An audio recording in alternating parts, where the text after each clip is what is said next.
listening to The Starting Zone, a podcast about World of Warcraft and the people who play it. And now, here are your hosts.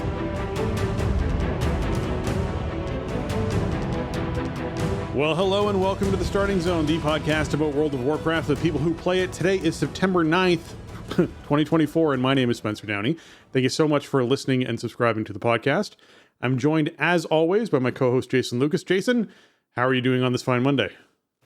Well, Spencer, hello. I'm doing quite well. We are on the precipice of Season 1 launch, so it's a bit of a weird day. We're at the very end of this sort of honeymoon period of, the early part of War Within, the preseason part. Today is the last day for that. So we'll be moving into the actual sort of end game starting tomorrow, which means there's probably some stuff that we don't totally know about at the moment, but we're going to talk about kind of what the plan is for this week coming up and the following week and even beyond. Man, it's going to be a lot. I now have all these characters leveled and it's like, well, I guess now I have endgame stuff to do on them starting this week. So It's going to be time to do that. So, I kind of ramped down my playtime a bit this week. I had some stuff going on. I had some other commitments and other stuff to do, which was nice. And that's kind of a cool thing about the slow burn here with getting the season started was, it wasn't cutting into something else I had to do, or I didn't have to say no to something because I had some WoW stuff I had to do. So that was nice. It was like the first week of school around here and, right. We had other stuff going on. So like having that slow burn kind of worked out. And, I think maybe things will be settling more into that sort of routine starting up, so now it's maybe a decent timing for the season to start versus if it had started this past week, it would have been a real problem for me personally. Yeah, I certainly have enjoyed the slow burn. I think it's worked out really well for me, and so I've been quite pleased with that. I've really spent the extra time. So this week for me, leveled an earthen, so my monk is all leveled up. I did boost the monk, and this is something that I said I would report back on, because we were talking about how Robin was coming in at like 368 or 74 or something like that into the expansion. A boosted 70 comes in at 463 item level. That's where a boosted 70 comes in.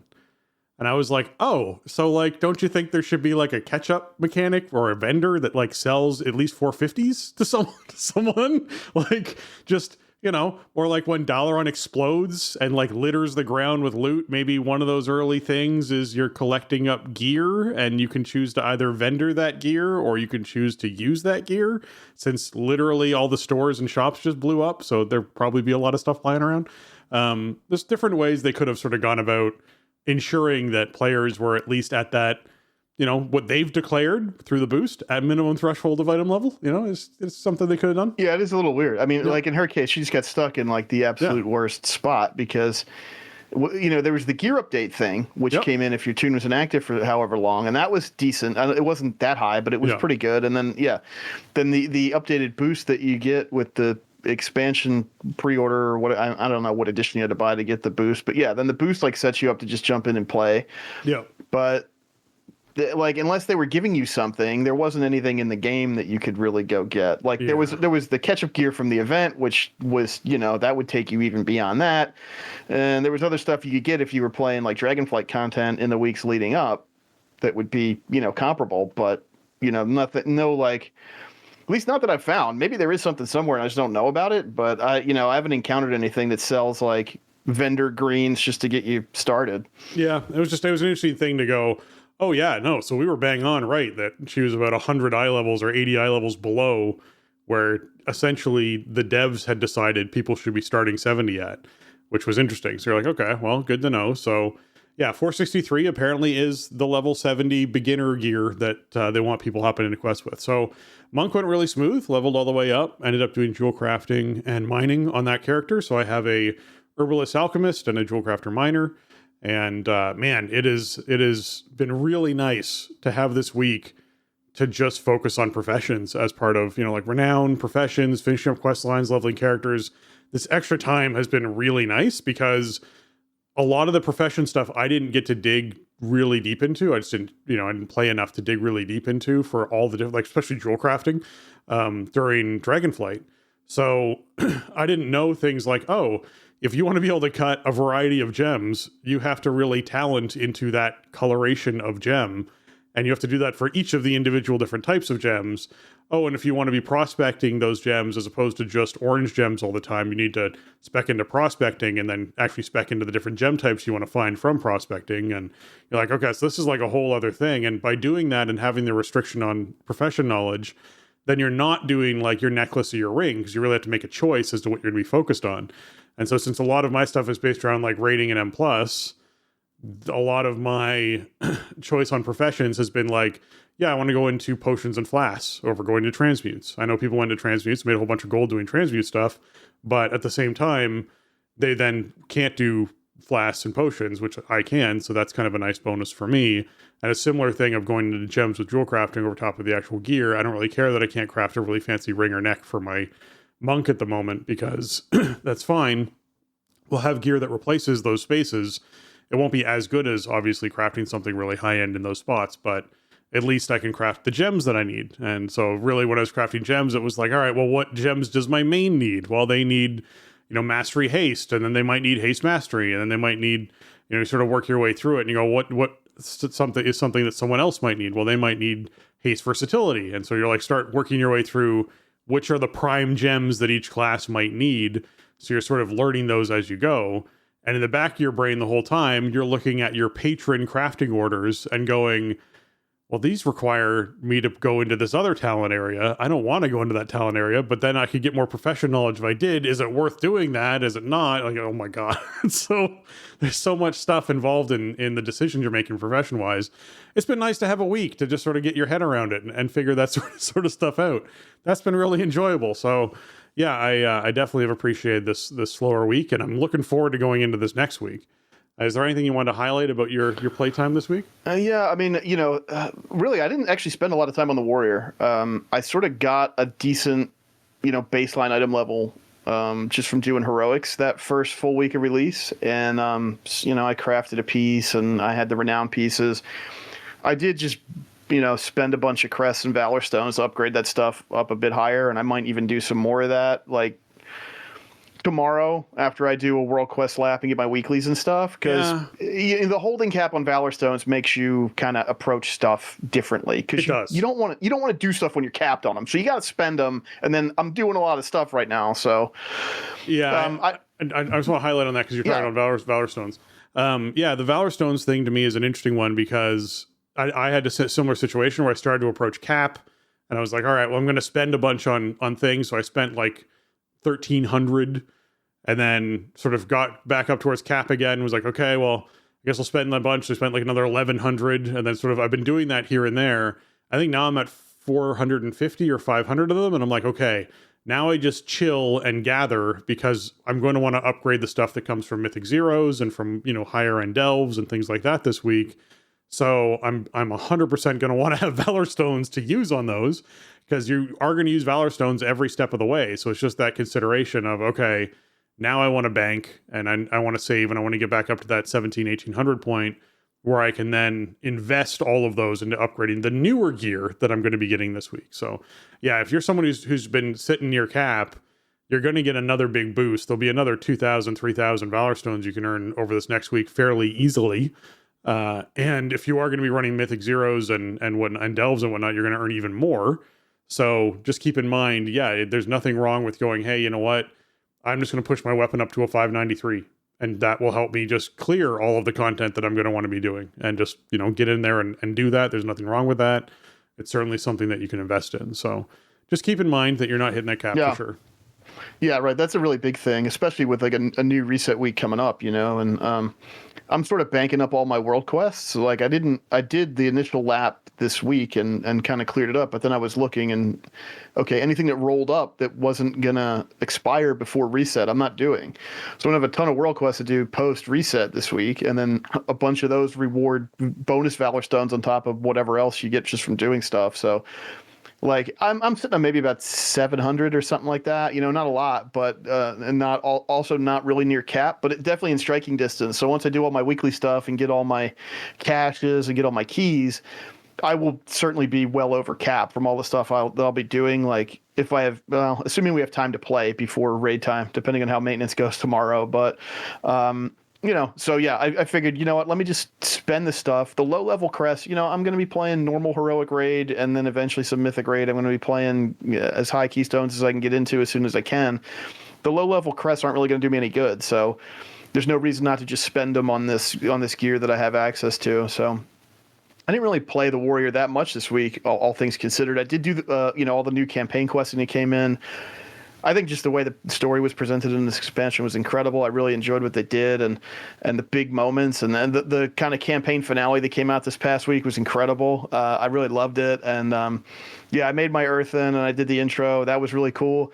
It's a little bit maybe less robust than some of the other allied race intros, but the whole process of like the entire expansion is sort of like an earthen allied race intro. So, we've talked a lot over the years about how allied races are bad and why don't you just let me play the thing from the beginning? And I think there's still validity to that. But when they do it the way that they did it with the earthen, where, a lot of the early part of the expansion really revolves around getting to know these people and know their culture and interact with them and, help them out with stuff.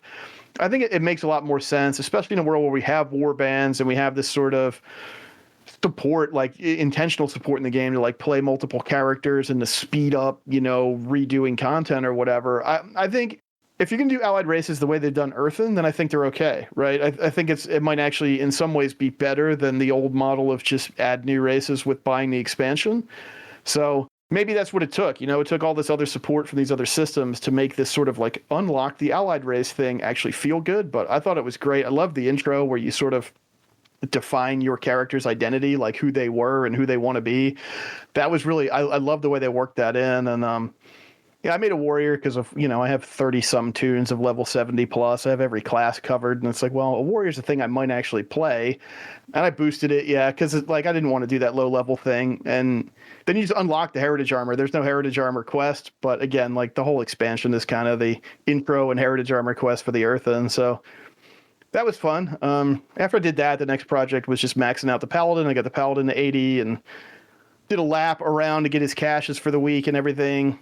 Just moving those resonant crystals around to get all the renowned gear on everybody. It's so nice to be able to do that and just get like 3 really strong pieces of gear right out of the gate. Start up the demon hunter. That's next on my list, but I played her. I didn't even hit level 71. I just kind of logged in, got her set up in Dornegal, and that was all I really had time for. But yeah, a big focus this week was like, okay, whose turn is it to do their weekly outdoor stuff? Get the caches, go do awakening the machine and go do the special assignments or whatever. Make sure I got 4 keys. I didn't do any bountiful delves yet. I'm just saving those keys for this week. And we'll see if that turns out to be a good or bad idea, because how much time am I really going to have across 4 tunes to do all these bountiful delves, right? Like maybe really not enough time to do anywhere near all of that, but I figured it couldn't hurt to have them available. If I want to play a tune, maybe I have like a free weekend afternoon or evening or something, and I want to just slam delves on a tune, then I got the keys there to do it, So I think that's kind of how I'm going to approach it for now until I see what I really feel like doing. Just having options feels nice. And, it's hard to see. Like right now, like obviously anybody who's listened to the show for a while, like I have a true main, and the warrior's the only thing I really play ever and the only thing I really care about. So tomorrow, as soon as servers come up, it's going to be all about doing everything I can do on that warrior. And then we'll see how the rest of it shakes out, I guess.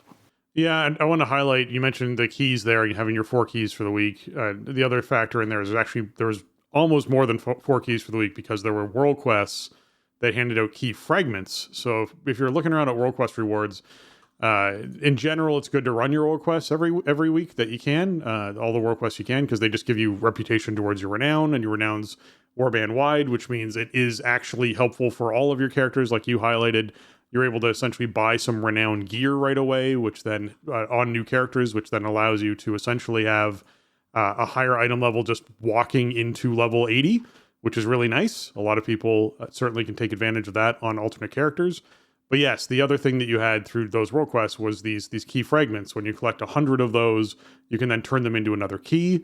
These fragments you also get from the World Soul memory events, which is something a lot of people are going to start jumping into this week as well. I know people have been holding on to doing Bountiful Delves. But when you do a Bountiful Delve and you use a key at the end of it, you'll get a item that allows you to experience the World Soul memories that are spread out throughout the land. And you can essentially go to those and participate in those, and you'll get more key fragments potentially towards getting another key. So I imagine if people have banked up enough keys at this point, they might do enough Bountiful Delves that they then earn additional keys and then can go do more Bountiful Delves. It'll be an interesting week for that to see whether or not there's people out there who are doing like 12 or 14 Bountiful Delves in a week this week because they've saved up so much. It'll be interesting to see how all that pans out. I do kind of wish that Blizzard had just thrown a cap on the amount of keys people could have, because then people would have just been doing Bountiful Delves and it would feel less like, hey, we're coming into Tuesday, what's everyone going to do? We're going to essentially try and run as many Bountiful Delves as we possibly can, as quickly as possible, to try and get as many rewards as we can. I think that's less of a... It just feels very min-maxy, kind of not fun gameplay, versus going, yeah, there's a cap of 4 keys, so you do your keys every week. Yeah, that you can collect up the fragments, so the fragments have a different kind of value, because you're like, yeah, you can have a 5th key technically if you just have enough fragments lying around that you can do a 5th one in a week, but that's kind of the min-max, extent of the whole thing. Would have been kind of nice to me, because I do feel like there's a... I don't like when the best way to do something is to not experience content until the specific moment to experience content. I think it just isn't as ideal.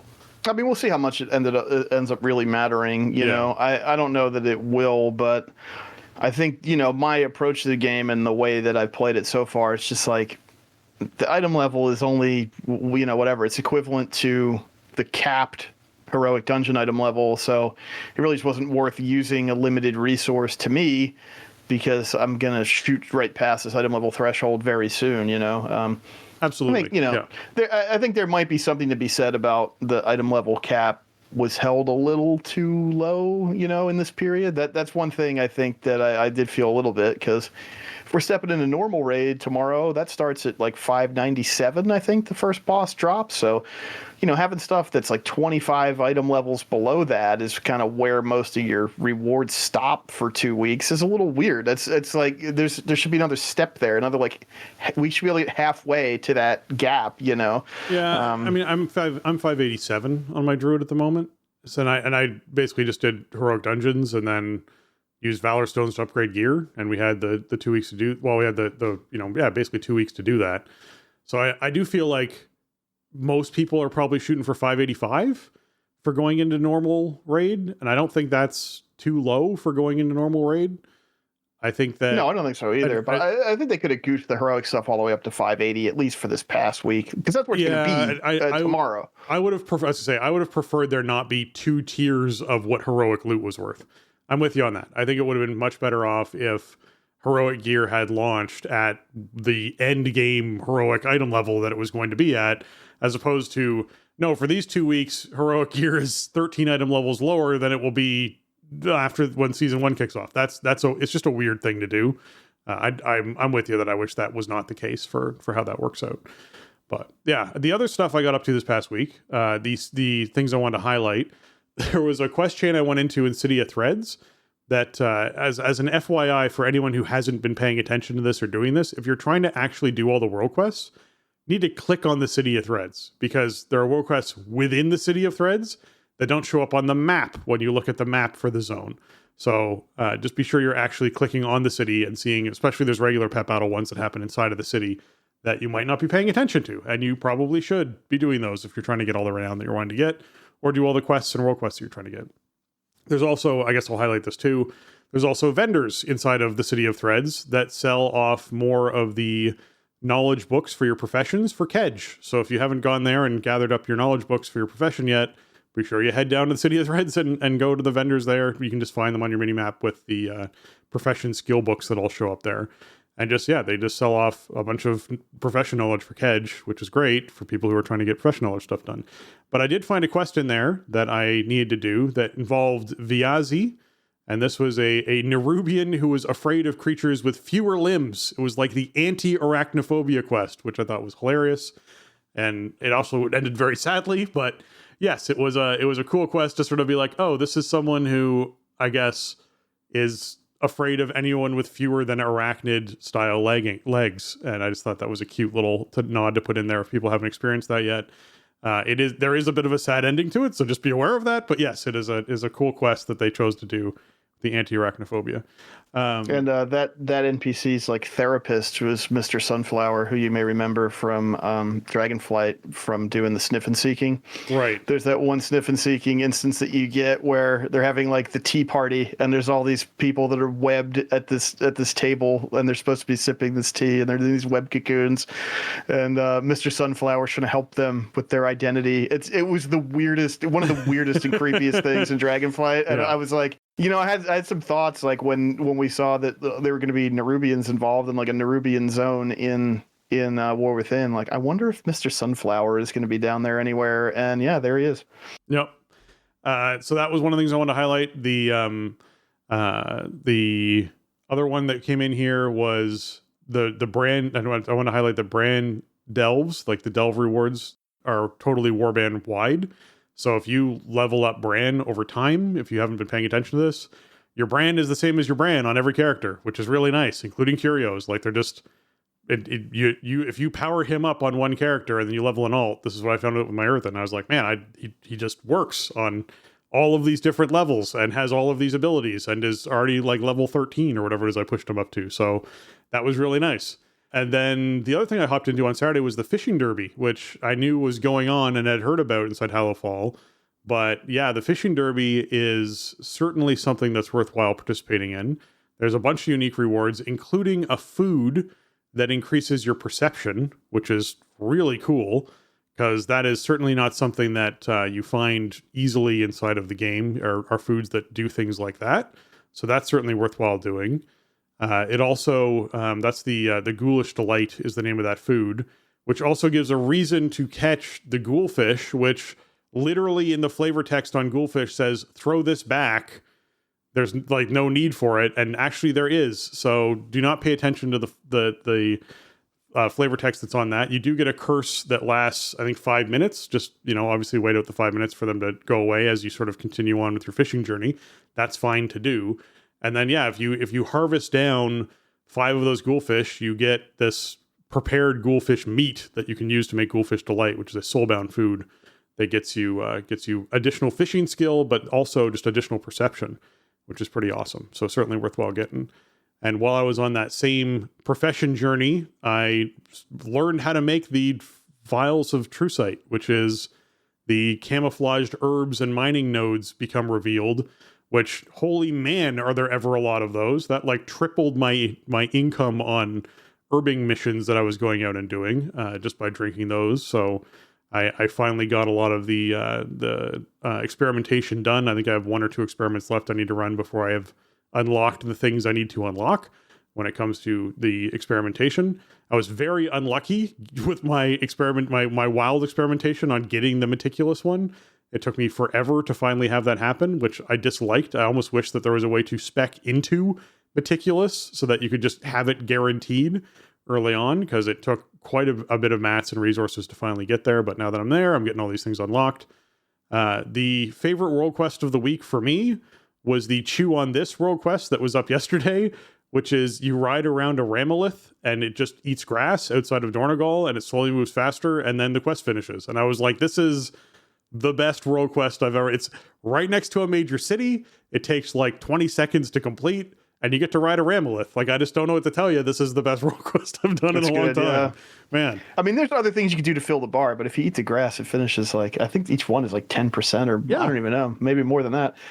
But yeah, what was it? Was it in Shadowlands that they started messing around with this World Quest 2.0 thing, that they were going to be like more involved and stuff? And yeah, I don't really think that was the way.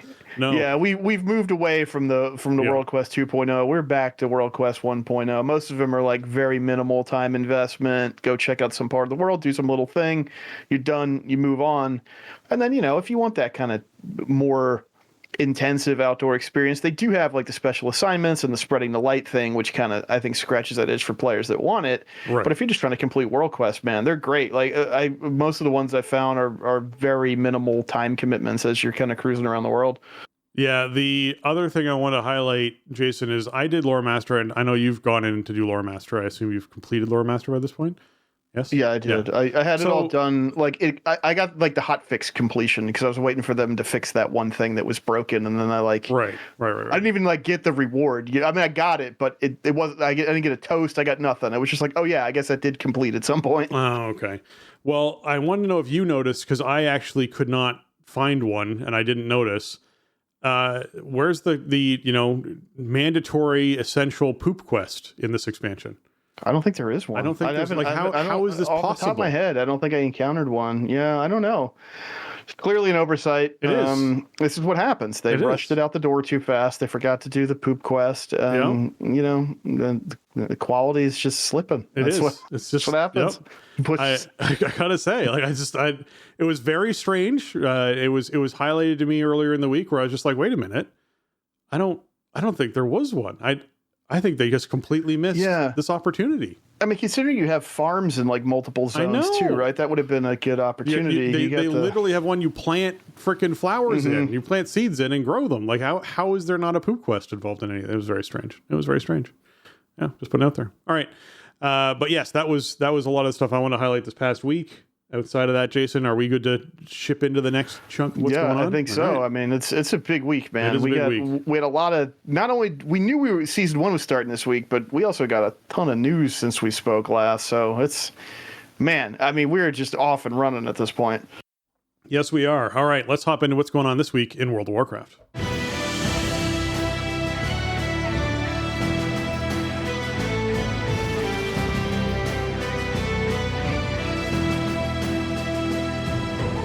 All right, this week in World of Warcraft is hopefully the World Quest bonus event. That's what we currently have on the calendar.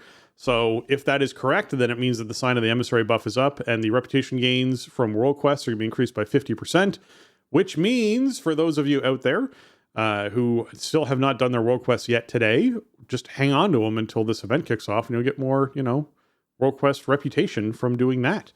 The quest reward for completing 10 World Quests, this is how it worked previously, we'll see if it still works this way, was 2,500 rep to the major faction of your choice. Hopefully this is still the case, because that is 1 renown level, which is very nice. I know that right now I'm focused on getting renown towards ones that give me more profession knowledge. there's like 2 or 3 renown levels that will give you profession knowledge, and so I'm specifically focusing on reaching those objectives, because that I think will be the biggest benefit for me. But yes, take advantage of the World Quest bonus event while it's up this week. Doing those 10 World Quests will make a huge difference for you, and just doing World Quests in general. I will also say, if you're someone who hasn't been picking up contracts yet, those scribes out there making contracts for different factions, you can do that as well. They can be really pricey. I have not picked them up when they were too expensive, but if they're at an affordable point, it is nice to have that extra bit of reputation per World Quest that you're completing. So it's another good way to get up there with the renowns. All right, we have the first week of a world boss is going to be happening this week, which means that Kordak, the Dormant Protector, the big construct in the Isle of Dorn, will be up and about and dropping 603 eye level loot with plate, legs, and waist, mail, chest, and feet, leather, feet, and legs, cloth, chest, and waist, and a verse crit ring. I'm not going to highlight the abilities this boss does, because I think everyone deserves to experience this for the first time, and then we can talk next week about what we thought about it and how we did it and whatnot. But yes, if you want to go into your journal and check it out, go for it. But I won't spoil the construct in the Isle of Dorn that's going to be popping up. I wonder though if Kordak, the Dormant Protector, isn't that just the big robot that we fight at the end of the quest chain for the Storm Riders? It's similar, but it's a different one, I think. You can actually like see it if you fly around where it is in Isle of Dorn. It's there and it's literally dormant. And it looks a little different, but it's very similar to the thing that pops up at in that story. I assume that this is going to be the world boss for the week. I don't know for sure, but it is the first zone, and typically they have the first zone start the rotation of the world bosses, and there's one per zone. So if they end up starting on a different zone, then apologies, but my expectation is that Kordak will be the boss for this week. So just don't forget to do the world boss like on every character as soon as you can, because you want a shot at that 603 item level loot, which is going to be huge this week. Yes, right? it is. Like, it's the biggest upgrade it's ever going to be. Yep. So yeah, just remember to do that. Put that on your checklist for whatever tunes you're playing, and I guess we'll see. One thing that always happens with world bosses when they're new is, there's a world quest to kill them, right? Which you get some other kind of reward to, and it counts towards whatever your world quest objectives are for completing them. It almost always bugs for new world bosses, and sometimes you got to kill them twice or whatever. Like, make sure that you actually are on the quest when you're fighting the boss if you can. Sometimes if you kind of leave the subzone and come back, then that can wake it up. You're gonna be using the group finder probably, so sometimes when you phase in, it's like it doesn't pick up the fact that the world quest should be active. So, if maybe just keep an eye on that stuff and maybe try to wiggle around a little bit if you want to avoid having to kill Kordak multiple times on a tune, because you want the quest reward too. I'm sure it's going to be something halfway decent. Usually rewards are going to rep or something, and if we get the bonus and all that. Even if it's just rep or a big chunk of Valor Stones or something, it's worthwhile picking up and grabbing for sure. So you get that out of the way. Now, this was an interesting week, Jason, because the Call of the World Soul was not a quest that I could pick up on my main character. No, after all that, after as much as we covered it last week, then they swerved us and they gave us a much more like story-focused thing for the weekly cache, which was awesome. I really liked the way that played out, but what you had to do was basically dungeons was the way to do that. You get a little bit from treasures and you could get a little bit from world rares, but dungeon bosses gave like 15 of the 100 shards you needed per. Yeah. So I guess really what it comes down to is we don't know enough about the weekly rotation to know what to expect right now, but just check in right outside the inn in Dornegal for your weekly quest for the cache. And maybe it's going to be a Call of the World Soul this week and you'll have the choice, or maybe it's going to be some special thing that everybody's doing. Yeah, exactly. Because the Call of the World Soul, when we first saw it, was those either complete 6 world quests, do some snuffling where you dig 5 disturbed earth sites. There was a dungeon on normal difficulty or higher you could complete, and there was doing the Awakening the Machine for 20 cumulative waves. Those 4 things were the Call of the World Soul, so we'll see if that pops up this week or not. If it doesn't, then we will obviously see what else they have in store for us on the weekly rotation for people to be able to pop in.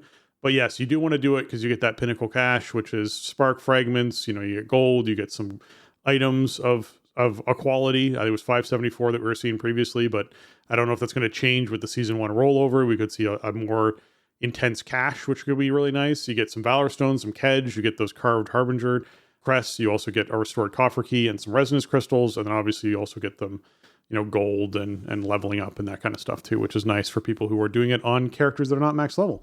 So definitely keep that in mind as well. All right, world events. Of course, you have the special assignment world quests. These are the world quests that have the lock on them that require you to do more world quests inside that area to then unlock the ability to do the special assignment one, get you that nice cash out of that. There's the theater troupe that you can do every week. There's also the Awakening the Machine up to the 20 waves. If you do the 20 waves, you unlock all of the little rewards that are out front inside of those chests. If you don't do 20 waves, make it all the way to the 20th wave, you don't get the last chest. So be sure you're working towards that objective. If you want tips and tricks on Awakening the Machine, the guys who channel with a cast, if you interrupt them, just go away.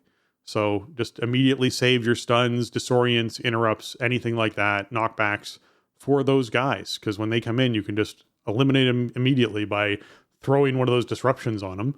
And then the actual pillars that rise out of the ground and shoot lightning at things, you can put mobs between you and the pillar, and it will shoot lightning into the mob, which is much nicer than shooting into your character. So that is also certainly a nice tip for folks there, as well as the demo bots that explode will damage their own allies. So if you just, basically gather up all the mobs and then walk over a demo bot to set it into explosion mode and park those mobs on top of it, it will blow up and damage all of those mobs. So for folks who are struggling a little bit to get all the way through Awakening the Machine, those are some tips that could help you out a little bit with that. There's, of course, Spreading the Light, which seems to be the most intensive of the weekly events for people to sort of hop into, which is, over in Hollowfall, going up and actually empowering all of the lesser braziers that are there, and then being able to complete all of the tasks that sort of pop up from that. Hollowfall seems to be the zone to like hang out in. Not only does it have, obviously, when the actual crystal changes from light to void, you are then able to then find even more treasures, because there's particular treasures that only appear inside void and ones that only appear inside light. And so that is certainly a beneficial thing for your character. But also just in general, with the spreading the light event that's taking place, with the fishing derby that takes place, with the place where you plant the seeds from, herbalism to sort of get those out of the field. There's just so many reasons to just be in this zone regularly. And it's just really pretty. So let's just, give it that. It might not be my favorite zone of the zones that we have. It is a gorgeous zone, but it is one that I think I spend the most time in just because it just tends to be the most rewarding. I think something that maybe not a lot of people have caught on to yet is one of the reasons to loot all of the treasures and be inside Hallowfall for a long time is tinder boxes. Tinder boxes come from the treasures inside Hallowfall. Tinder boxes are currently selling for 8,000 gold on the auction house apiece. You can only find them in Hallowfall from doing treasures. I would recommend just hanging out in Hallowfall and looting treasures while you're doing things. So it is something that's used in a lot of crafting. So a lot of people want their tinderboxes. So be sure you're taking advantage of the tinderbox stuff when you're out there in Hallowfall doing Spreading the Light. The Severed Packs, of course, every week you are choosing which part of the Severed Thread Pact you want to actually help out and get the different benefits from that and get the different world quests. I guess not different world quests, but the different accessibility to vendors and whatnot inside the City of Threads for that. So be sure you're taking advantage of accepting which pact you want to accept and support which one you want to support.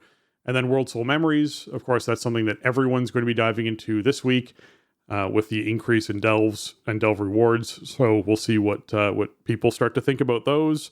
I will say these are instanced, they are time limited, and the creatures in there have several million hit points. So it is something that I would recommend. If you can do it in a group, do it in a group. If it's something you can do when you feel like you're most geared for the week, it's probably best to sort of wait for getting those upgrades and things first, because it is time limited and things have a lot of health.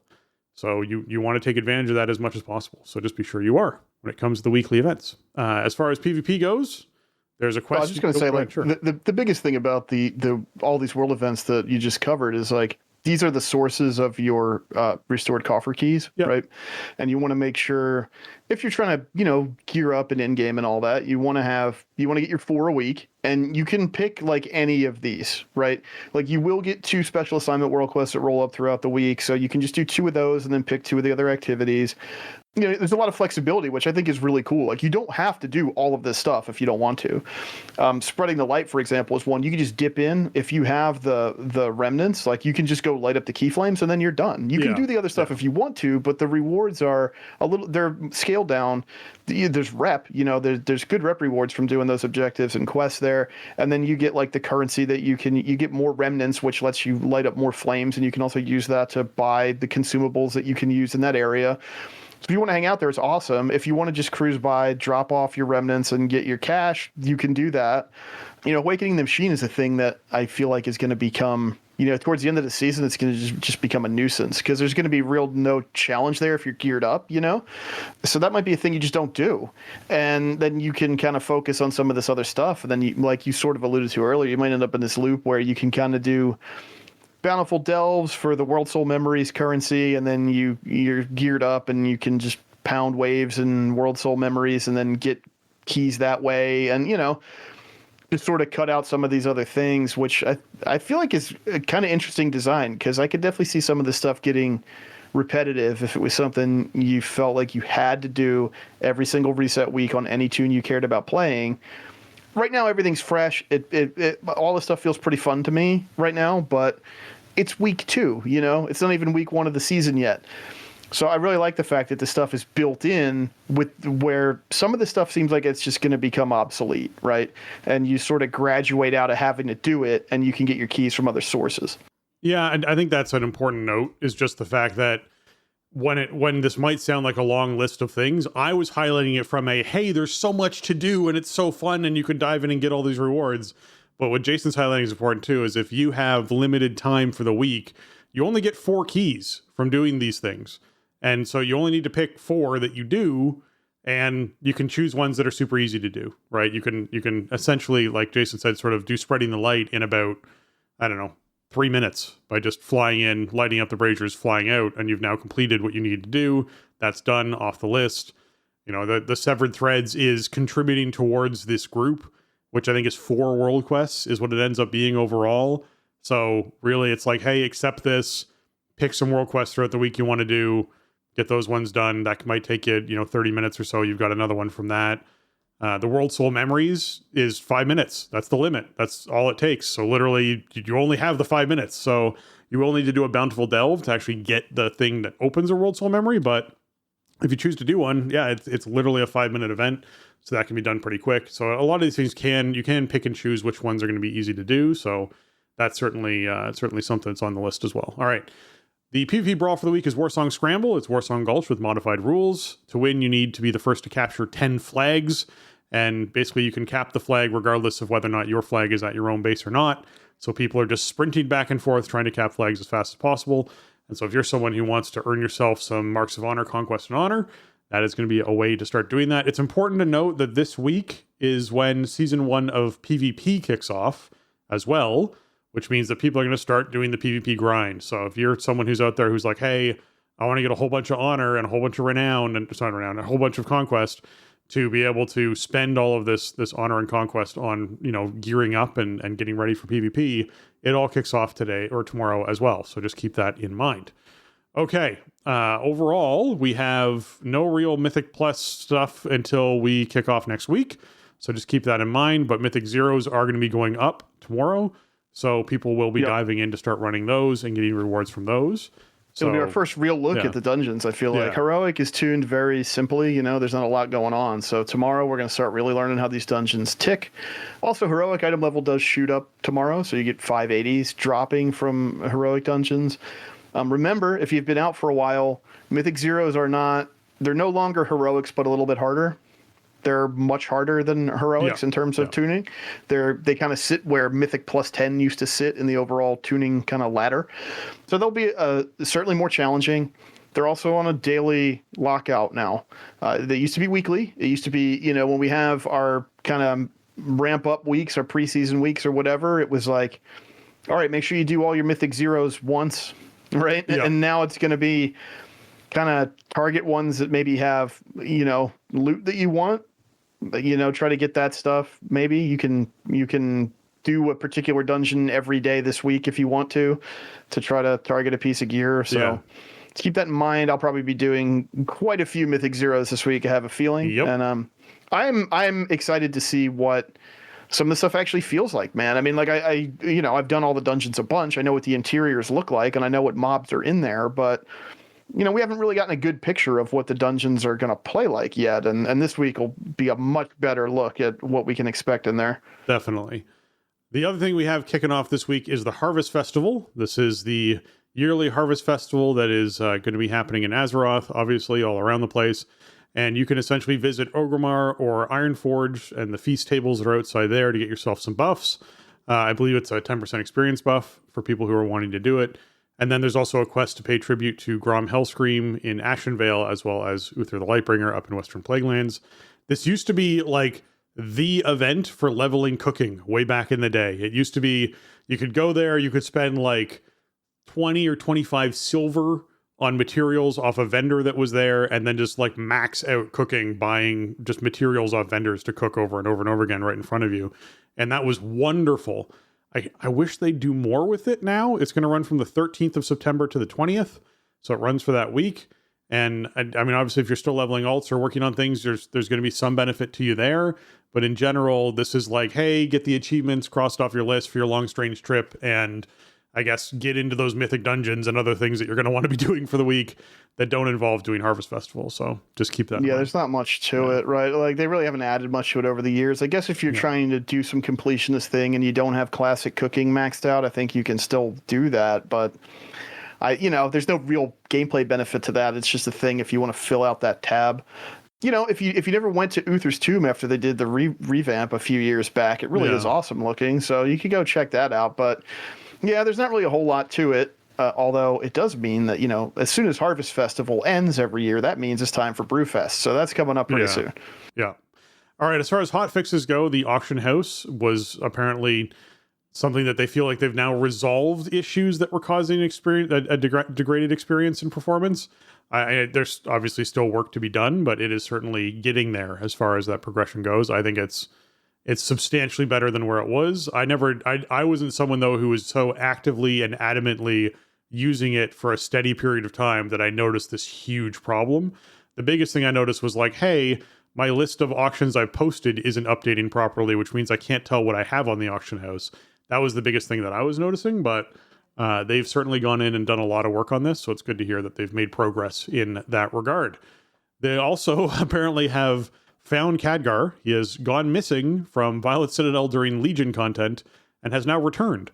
So for people who are actually progressing through Legion content. So if you were someone who's like, hey, whoa, just because everyone else who's up there around that level 70 point has had a Khadgar go missing thing happen in storyline wise, doesn't mean that me, who's, trying to level up at level 25, doesn't get to see Khadgar when I go to Legion, because I chose Legion as the expansion I want to level in. Like, come on now, where is this? So yeah, I can see how that would be a problem. Khadgar was rather involved in the events of the Legion, overall questing and everything. So yeah, that's good. He's back where he's supposed to be. Yeah, exactly. We also saw some hotfixes come in for classes. One of the ones that I noticed was they adjusted Druid's steady flight so that their speed better matches that of mounts. Yeah, their steady flight was slower than that of mounts, which was weird. And I don't know why, but yes, that's been adjusted, so that's at least closer. So people are still zipping around inside their bird forms if they want to. We also saw some fixes come in for Demon Hunters. The Eldraki Reaver, the global cooldown triggered by Reaver's Glaive, is now reduced by haste, which is actually a pretty big change. This is something that that was not in there before. So if you are someone who's like, hey, wait a minute, this is now actually cooling down faster than it was before. What happened? The cooldown has gone from being like 3 seconds to being 2.2 seconds. Well, that's because it's now affected by haste, which is pretty big. So that's a nice little buff for the Demon Hunters over there. As far as Paladins go, man, they are prepping, because we're going to talk later in the show about 11.0.5. They're prepping for a rework of your class. Man, it is going to be a huge overhaul. So what they're doing right now is like, hey, we want to be sure that you guys are viable for the next few months before that patch drops, because we're probably going to see, I think Jason's thinking end of October, I'm thinking beginning of November, we're going to see the 11.0.5 patch drop, and that will be with the anniversary event content in it, as well as a massive amount of class reworks for essentially what we believe is content that, it is something that if they had a few more months, they would have put in earlier. So we'll talk about that a bit later in the show. But yes, just be aware that a lot of the changes we're seeing come in for Paladins right now are like, hey, we still want you guys to be fun and have fun for the next few months. Let's give you some buffs and boost you up a bit to make you feel like at least the buttons you're pressing are being effective, and that you're going to have fun inside Mythic Plus and Raid content until the rework comes in. So there was a bunch of changes with that. As far as Delves go, they reduced the damage of Fungal Breath from the Invasive Spore Cap Rare that's in there. Yeah, that was a lot of damage if you happen to get hit by that. So I'm glad that they did an adjustment on that. They also went through pretty much all the Delves and did not just little bug fixes with things like Brand should no longer sometimes miss his attacks. Like, yeah, it's great. Thank you. Thanks, Brand. That's why I leveled you up, so you wouldn't miss your attack. Exactly. So things like that got fixed. Also, Brand is now dodgier. That's another one that they put in there, and the actual rest of it is, yes, that's a note. But they also went through and were like, hey, inside of Earthcrawl Mines, Earthen can now ingest nearby minerals when clicking on Brand's campfire for health and mana regen. So the Earthen fix that not only got buffed, where they were actually finding that it's a DPS loss for Earthen to eat gems, is no longer a thing. They've now buffed that back up, and now they've sort of included Earthen a bit more inside of these delves as well, which is good to see. The Cinderbrew Meadery and Darkflame Cleft, as well as Dawnbreaker and City of Echoes, are now available while leveling new characters for players that have completed the campaign. So if you're someone who wants to level up and do it through these more endgame 4 dungeons, you can do that once you've completed the campaign on another character. You can get your alts into these dungeons and level in there, which is pretty great for those alt characters too. It's cool. I have mixed feelings about this, I'll be honest. I think it's okay. it's a little like doing like spamming normal dungeons, I think is like the fastest way to level, unfortunately. I don't love that method, but it's a lot of XP really fast. And it was a little maddening, like getting the same 4 dungeons over and over again, right? If you were just going to sit down and chunk dungeons for a couple hours.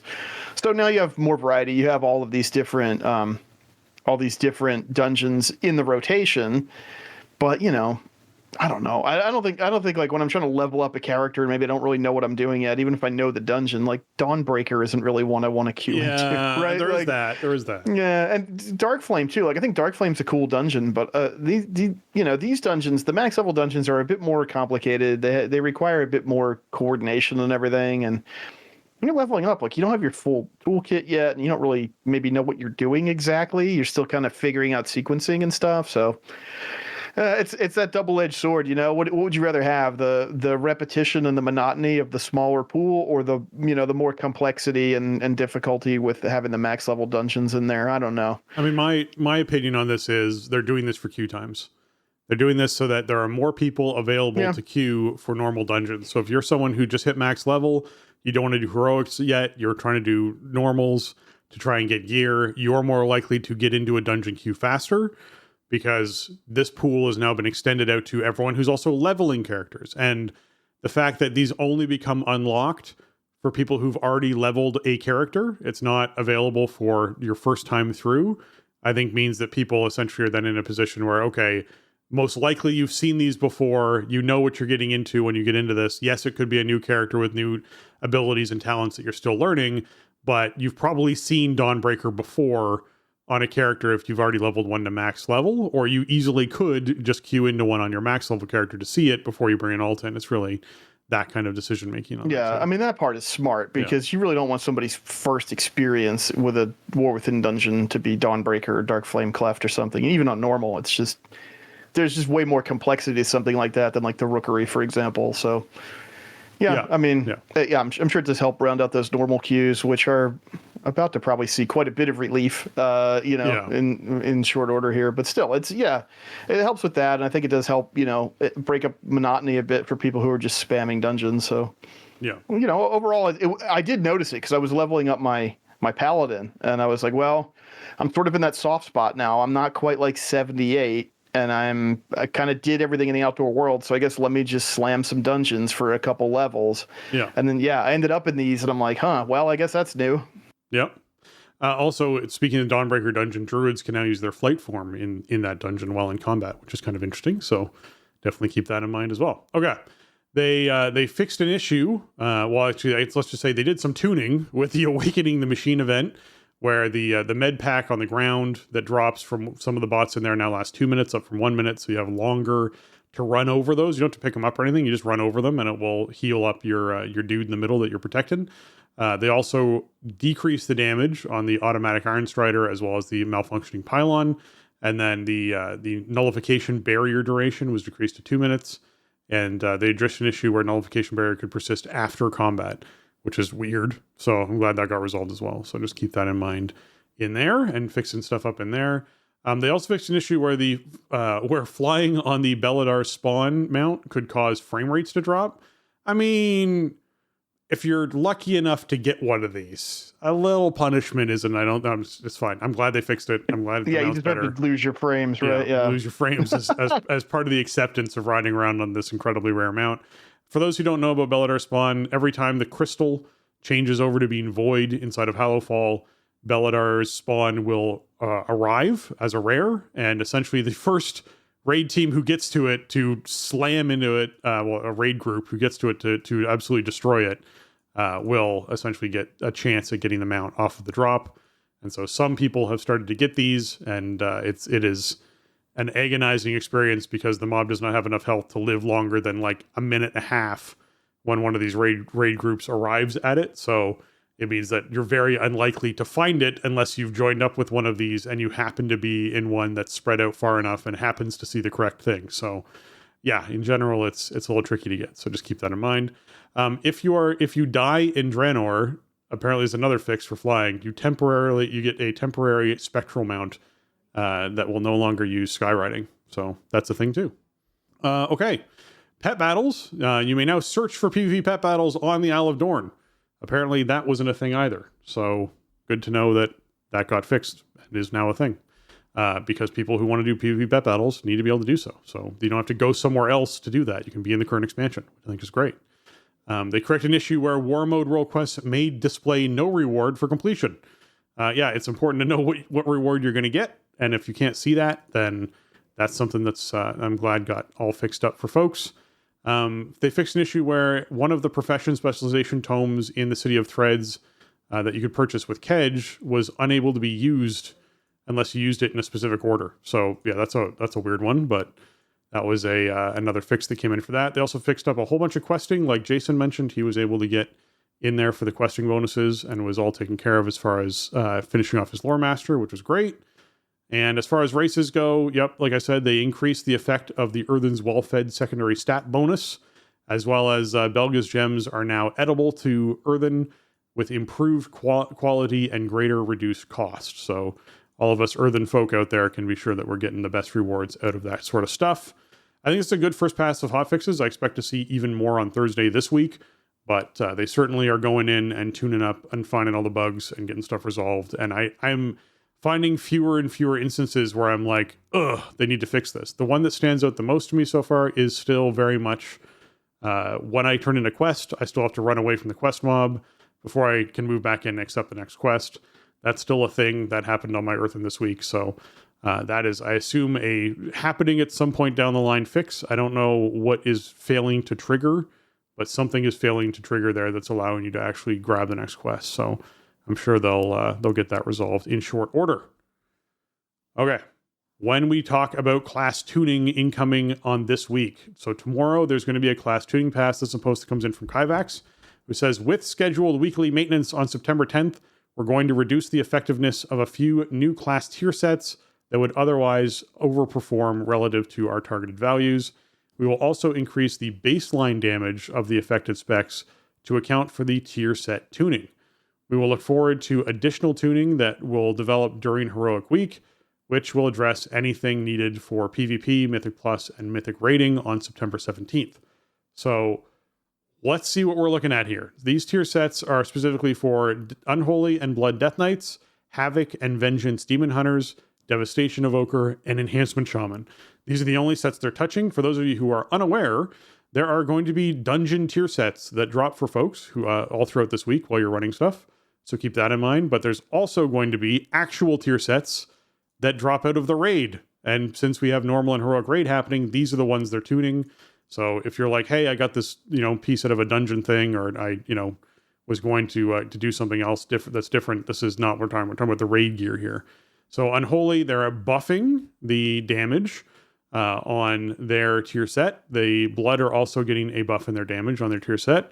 We're seeing similar buffs across all of these specs. The one that gets the least buff is actually Enhancement Shaman, but all of these are getting tuned up.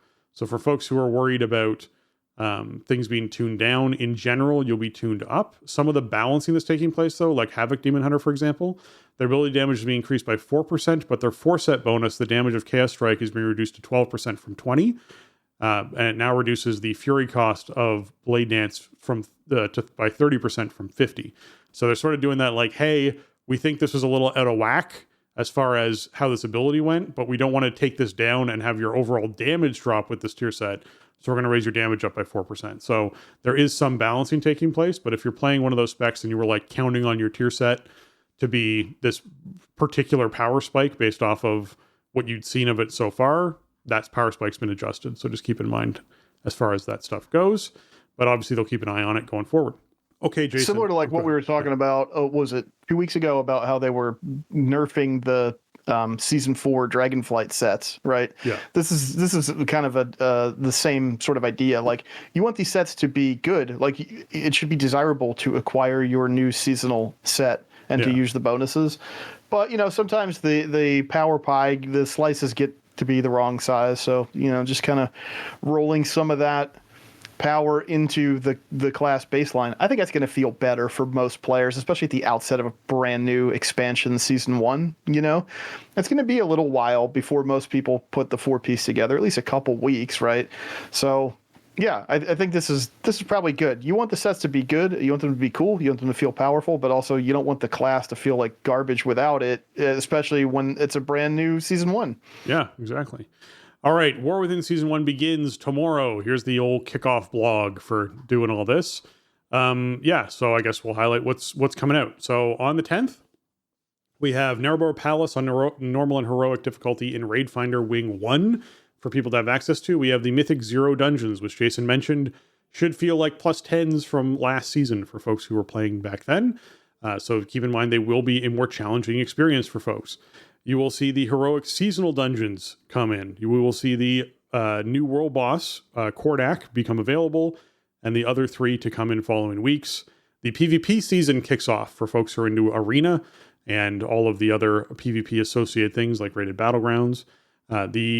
We will then have essentially the rest of the week to sort of explore that content before diving into the 17th. On the 17th of September, we will have the Narrowbar Palace on Mythic difficulty, as well as Raid Finder Wing 2 with Mythic Plus dungeons, and the story mode for Narrowbar Palace will come out and be available then for folks who just want to know the storyline and what takes place there. This will be an accessible version for you to get in and essentially just experience the story. I don't even think you need to queue up with anybody. I think you can solo queue into the story mode, if I remember correctly. It's supposed to be soloable. Yeah. It's just the last boss, but it will show you, the ending story beats of the whole raid, which, it makes sense. Parts of the campaign kind of leave it hanging. You play through Ashkahet, and you get to the point where it's like, okay, we're like actively undermining Anthrek. Like we have to confront her at some point.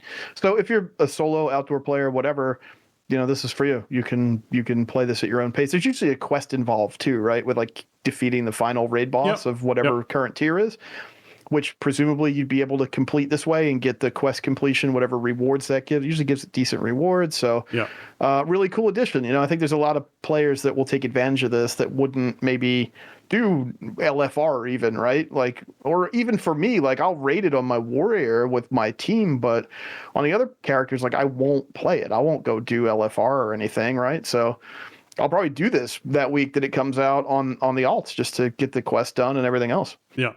And then we have Raid Finder Wing 3 coming out on the 24th of September, followed by essentially, that's just the end of it. That's the end of the chunk of content unlocks. It'll be the 24th. So that's great.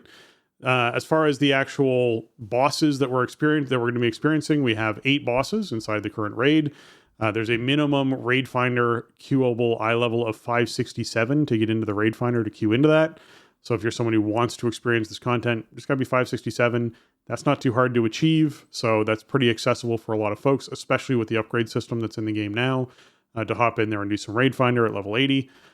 We will have, obviously, the Mythic Plus season kicking off as well. That's 2 weeks away. That's going to be Arakara, the City of Echoes, City of Threads, the Stone Vault, difference, the Dawnbreaker, Mists of Tyrannosaith, Necrotic Wake, Siege of Borealis, and Grim Patrol. That will be what happens week after the week that we're coming into now. And then, of course, we have the seasonal rewards achievements coming in with that, with the Keystone Explorer, Conqueror, Master, and Hero, where you can get a variety of different rewards of that. And there will be a tempered hero title available for people who end up in the 0.1% of all players in your region when it comes to rankings. So that's all going to kick off the week after this one, so on the 17th of September. And on PvP Season 1, which does kick off tomorrow, you are someone who can earn your way up from Combatant through Elite, getting yourself that Forged Gladiator's Tabard and Forged that exists there for 2,400 plus. If you're someone who ends up getting a high enough rating on that, as well as Weapon Illusions. There's Bloody Tokens and War Mode gear as well for folks to sort of get involved in.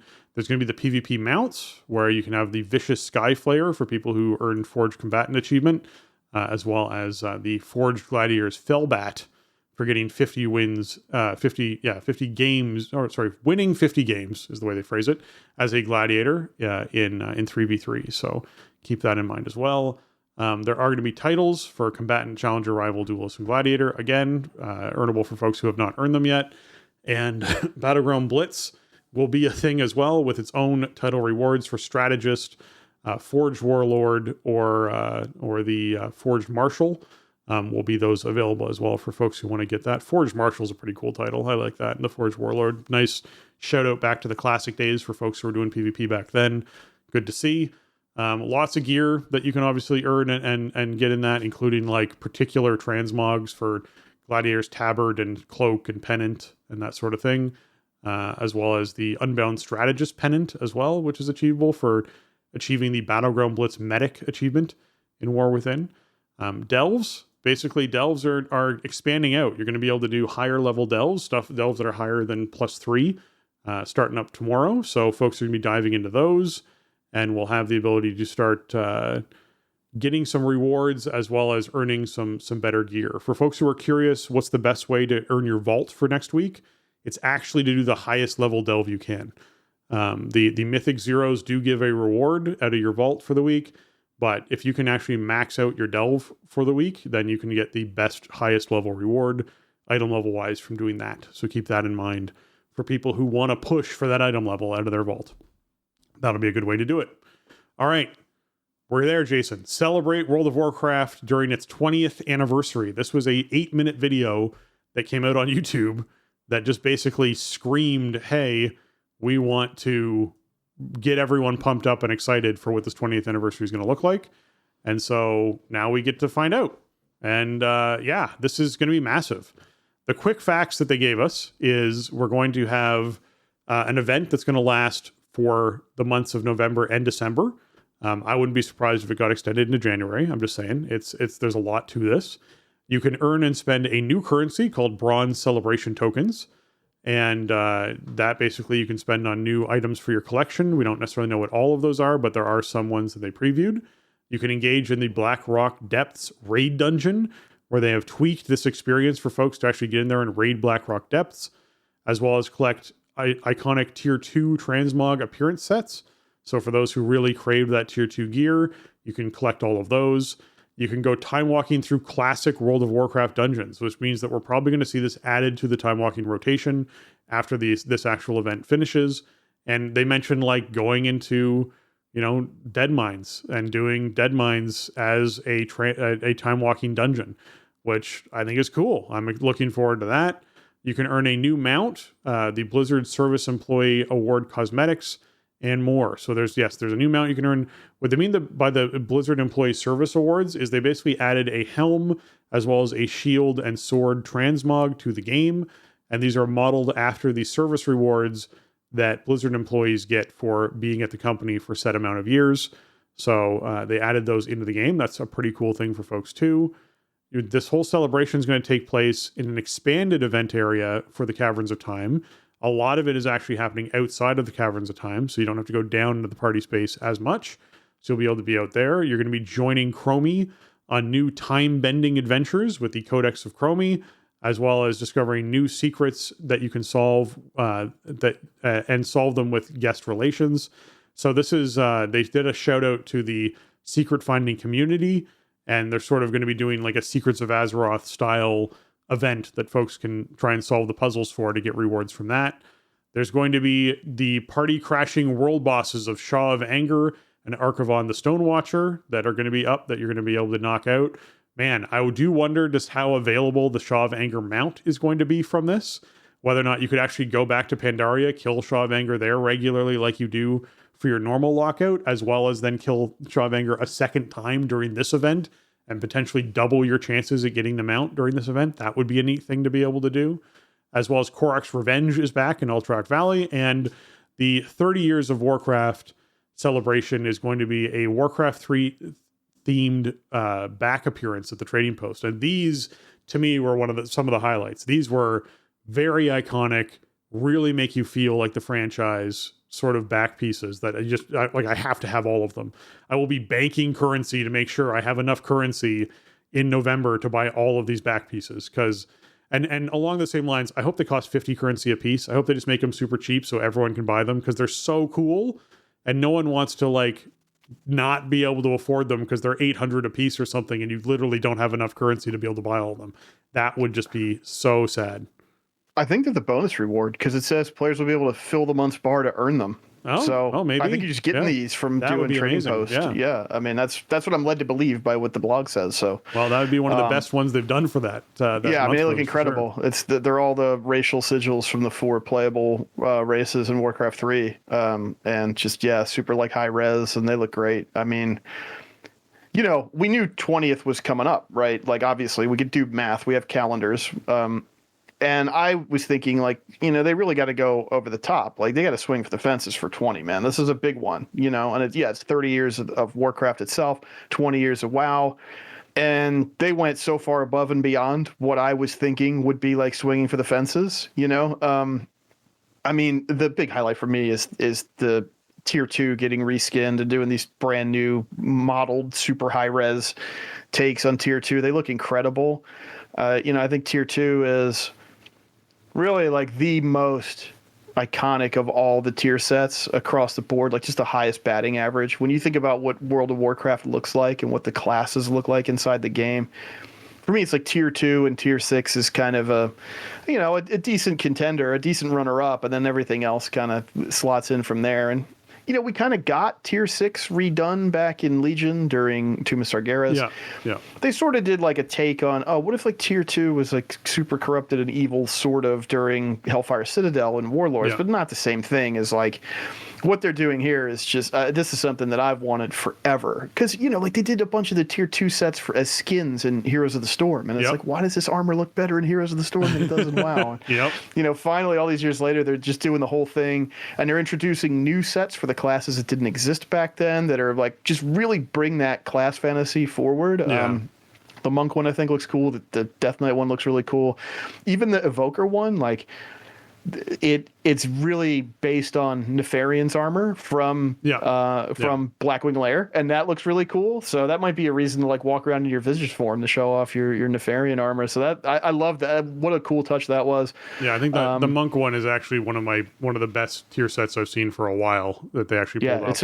It's incredible. Very cool. Yeah, it really brings that class fantasy forward. And another cool thing, like it seems like everything's going to run through this currency, including the tier armors and stuff. So that's great. It seems like it should be really flexible to collect everything if you want to put the time into doing the anniversary activities. They're bringing back a lot of the pets from yesteryear, from previous anniversaries, right? And like a buddy of mine who I've been playing with since Mists, he frequently like it travels at a certain time of the year, right? And it is around like that anniversary window. He missed the Molten Corgi.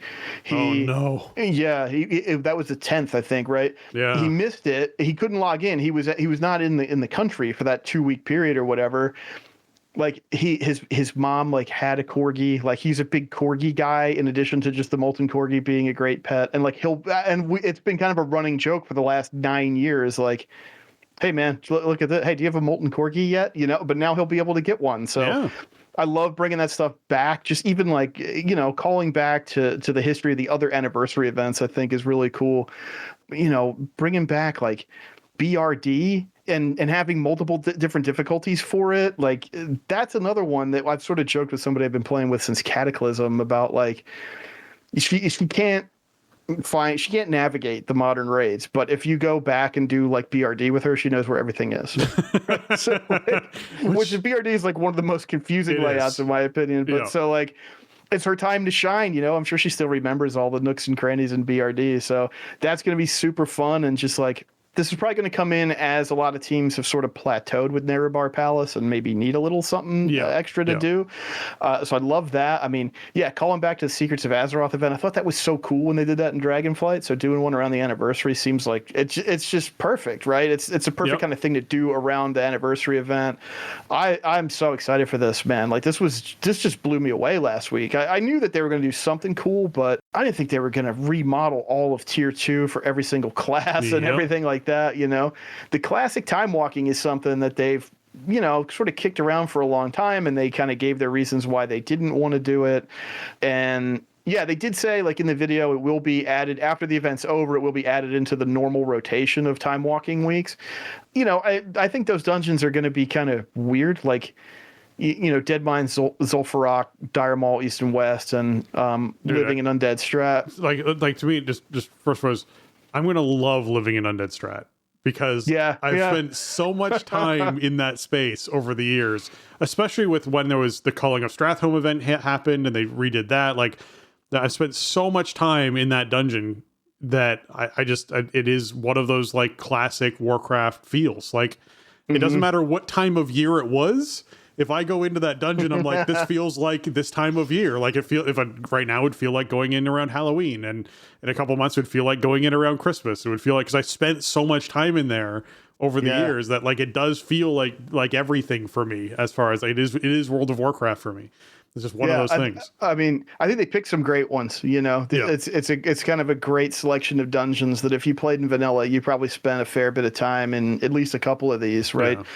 You know, I think at one point in time walking was tuned a little differently, and I think it was a bit of a different experience. In recent years, like, time walking dungeons are just blast through them. So I think some of the awkwardness around maybe a dungeon like Zul'Farrak, right, where you have sort of these weird objectives inside the dungeon to get stuff to progress, and I think that's going to feel fine because there's not going to be a lot of texture to what's happening. You're just going to kill everything. So that's okay. And yeah, you know, I mean, time walking's been kind of due for a refresh, right? We haven't seen much in a few years now. And they sort of made a reference to the fact that it wasn't BFA's turn yet, but it was coming. So yeah, I think we're getting a lot of new time walking stuff throughout War Within, because like, we know we're getting classic time walking, and we know we're getting new vendor rewards, so new reasons to spend your badges. And it sounds like BFA is going to come in too, and that'll probably have even more vendor rewards and stuff. So good reasons to be doing that and saving up your badges, because that stuff is always fun. Yeah, I'm really excited for what they have cooking up. I think, you know, like I said, for me, I had a really kind of high bar of expectations, and they just sailed over it. Like, I cannot believe the amount of stuff they're packing into this event. And I love the fact that just out of the gate, they're saying it's going to be at least 2 months. You know, I think that made me very happy. Yeah, like the typical anniversary event's usually about 2 weeks, and that's, like I said, I mean, I know people who've had issues with, like, at the time of year it comes in, it's just not convenient to spend time in the event. You know, having a nice wide span of time for people to check it out, I think, is great. And for 20, it's absolutely the right thing to do. Maybe for 21, you don't do a 2-month-long anniversary, but for 20, I mean, I think a lot of us just want to kind of bask in this and hang out in it and just get everything on offer here, you know, just do as much as we can and get all these cool things to collect. Because really, it's like a celebration of the community. A big reason why stuff like Tier 2 is so iconic is because people care about it still, you know? Like, if we had all moved on from all this stuff, then it'd be like, whatever, okay, it's just old armor skins, like, nobody cares. But you know, I mean, we have a lot of time and a lot of energy invested in this game and in this world, and there's such a huge community around it. Like, I think acknowledging that with the stuff that they know people think is cool is really great. So you know, I mean, I'm sure we'll get more updates about different stuff. They probably didn't tell us everything, but you know, it'll be here before we know it. Really, I mean, we're on such a fast track right now with content rolling out. Like, we'll probably just be like catching our breath from Nerebar Palace stuff and sort of figuring out the landscape of season 1, and then it'll be time for the 20th anniversary patch. Yeah, the other thing that's happening with this patch is we are getting the Drakthir adjustment, right? This is coming in with this as well, where we're seeing that we're going to have some new classes available for those Drakthir lovers out there. We're going to have Hunter, Rogue, Priest, Mage, Warrior, or Warlock available for Drakthir who want to hop in and essentially play a different class and a different role in this. So that's going to be available, with folks being able to experience, I guess, what it's like to be a Warlock Dragon, which I think everyone kind of at some point in their life should probably experience. And we're also seeing some adjustments to the Drakthir racials. The Tail Swipe cooldown is being increased, as well as the Wing Buffet. The biggest thing as well is that Tail Swipe and Wing Buffet no longer automatically shift you into Drakthir for all except the Evoker class when you're doing this. So they are tweaking those racials a bit, and we'll see those get tweaked, as well as the Evoker class itself is going to now have a Clobbering Sweep ability, which reduces the Tail Swipe cooldown by 2 minutes. So it's a much more substantial reduction, as well as the Heavy Wing Beats, which reduces it by 2 minutes as well, as opposed to 45 seconds in both cases. So it's a substantial buff to those abilities to sort of make evokers stand out a little bit more as the dragon class that they need to be, as well as the permeating chill is now going to be baseline for evokers, and heavy wing beats and clawbrain sweep are no longer a choice node, and their position has been moved within the class tree so that you're essentially getting both of those as well. And yeah, overall, there's going to be this new thing called squadrons, where Drakthir players are going to be able to learn a new skywriting talent called Squadron, which allows you to fly with up to 2 other Drakthir players in a formation as you soar through the skies. This is cool.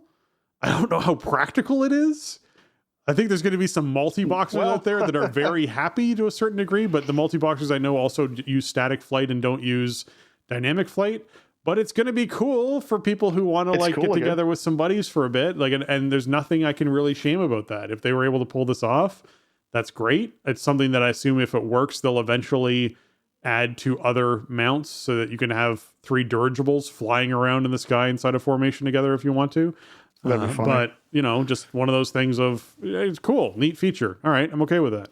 Yeah, I don't think there's any practicality here at all, but you could maybe get some really cool screenshots and clips and, maybe make some machinima with it or something if you want to. So that's cool. Certainly it's just all flavor, but yeah, I mean, we kind of knew the Drakthir classes were going to be expanding soon because they teased it out a bit in one of the previous videos they did around launch. And so here it is. It wasn't a very long wait at all. So that's cool. If that's what you want to do, you have some more flexibility there with your race class combos. And yeah, I think it makes sense to dial back some of these Drakthir racials that, I mean, obviously Evoker's been using them since Dragonflight, but to dial them back in terms of frequency and all that, but then restore most of it to Evokers. So that's, that's kind of I guess it makes sense. Because these all fit into the Evoker kit in a particular way, right? And when you only have the race being this one class, then you can design around that. But, when you have these super low cooldowns on some of these disruption abilities for other classes, then that could create some other problems. So that's probably a pretty smart way to do it. And then last but not least, the other announcement that came out in this is that there's going to be new Shaman Ascendance forms, where they essentially have these very cool looking new ascendance forms for the different fire, water, and air transformations that shamans might be using. So if this is something you've been anxious for a while, you are now getting something that's a little bit more customizable when it comes to these forms. So definitely be excited about those if you're a shaman. Yeah. I think they're cool. I've seen some controversy. Some people don't like the way these look. I mean, the look is out there, right? They pushed this pretty far. This is not subtle. They remind me of Bonsomdi, to be honest. Yeah, me too. Yeah. And that's the thing that I like about them. I think they're cool, but they're maybe not for everybody. They really went in a pretty extreme direction with the design. So I dig them. I mean, they're probably due. When was the last time Shaman got an update on the Ascendance forms? It's been a minute.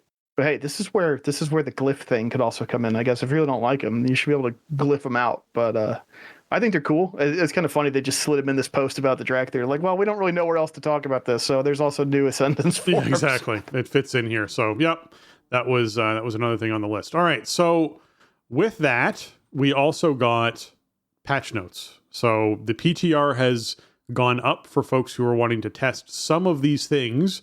They're coming in with this patch for the 20th anniversary as well as other things. So folks who want to test out this stuff can hop on PTR and check it out. But yes, we have now begun the watch of what's happening with class reworks. And so this is the conversation I mentioned earlier in the show, where basically what it comes down to is, and I agree with Jason on this, that this feels like, hey, there was more we wanted to do with some of these classes, particularly things like Balance Druid, the Dark Ranger, Hero Spec for Hunters, Mistweaver Monks, Paladins, Elemental and Enhancement Shamans, where we're seeing like a full, and Deathbringer Death Knights, where we're seeing like a full rework of, in some cases, 11 new talents being added to some of these trees so that folks can actually have things around. Lots of stuff moved into baseline, stuff like whole talent trees being rearranged, the hero talents being swapped around, new talents being added. There's lots of things happening with these that I think it's going to really affect a lot of these classes in a big way. And what it feels like is, hey, these weren't ready for primetime launch with the beginning of the expansion. We were still tweaking things. We think we're in a better place. This is where we're at right now, and we can announce that because we're a couple months out from this going live, but expect there to be continued changes happening to all of this. Almost every spec and class was touched with some of the tuning fixes and changes that are going to be happening. But the ones that I highlighted there are like reworks, like they're actual like reworks of the class. Like Paladin is like a different class once 11.0.5 drops. So that'll be an interesting experience. So yeah, if you want to get out and start checking out the PTR and see what's being added, and as things get more and more things get added and changed to sort of experience what they're going to be doing, it's going to be a worthwhile adventure for you if you care about what 11.0.5 is going to feel like for your class. That's for sure.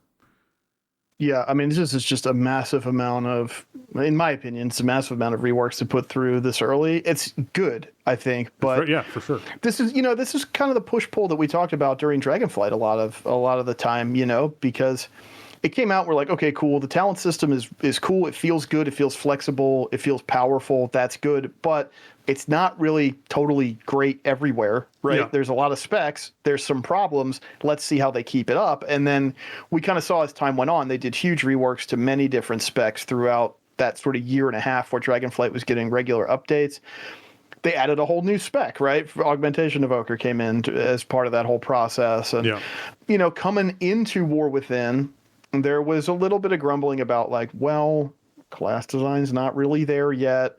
Maybe they should delay this release because there are problems with class design and tuning. And it's like, they're not going to delay shipping stuff because of that, because they can always hotfix that, right? That's different than the things that they dial in for shipping. Yeah, and what I want to highlight there is it's very uncommon for them to do this kind of level of changes outside of either expansion release or a major patch.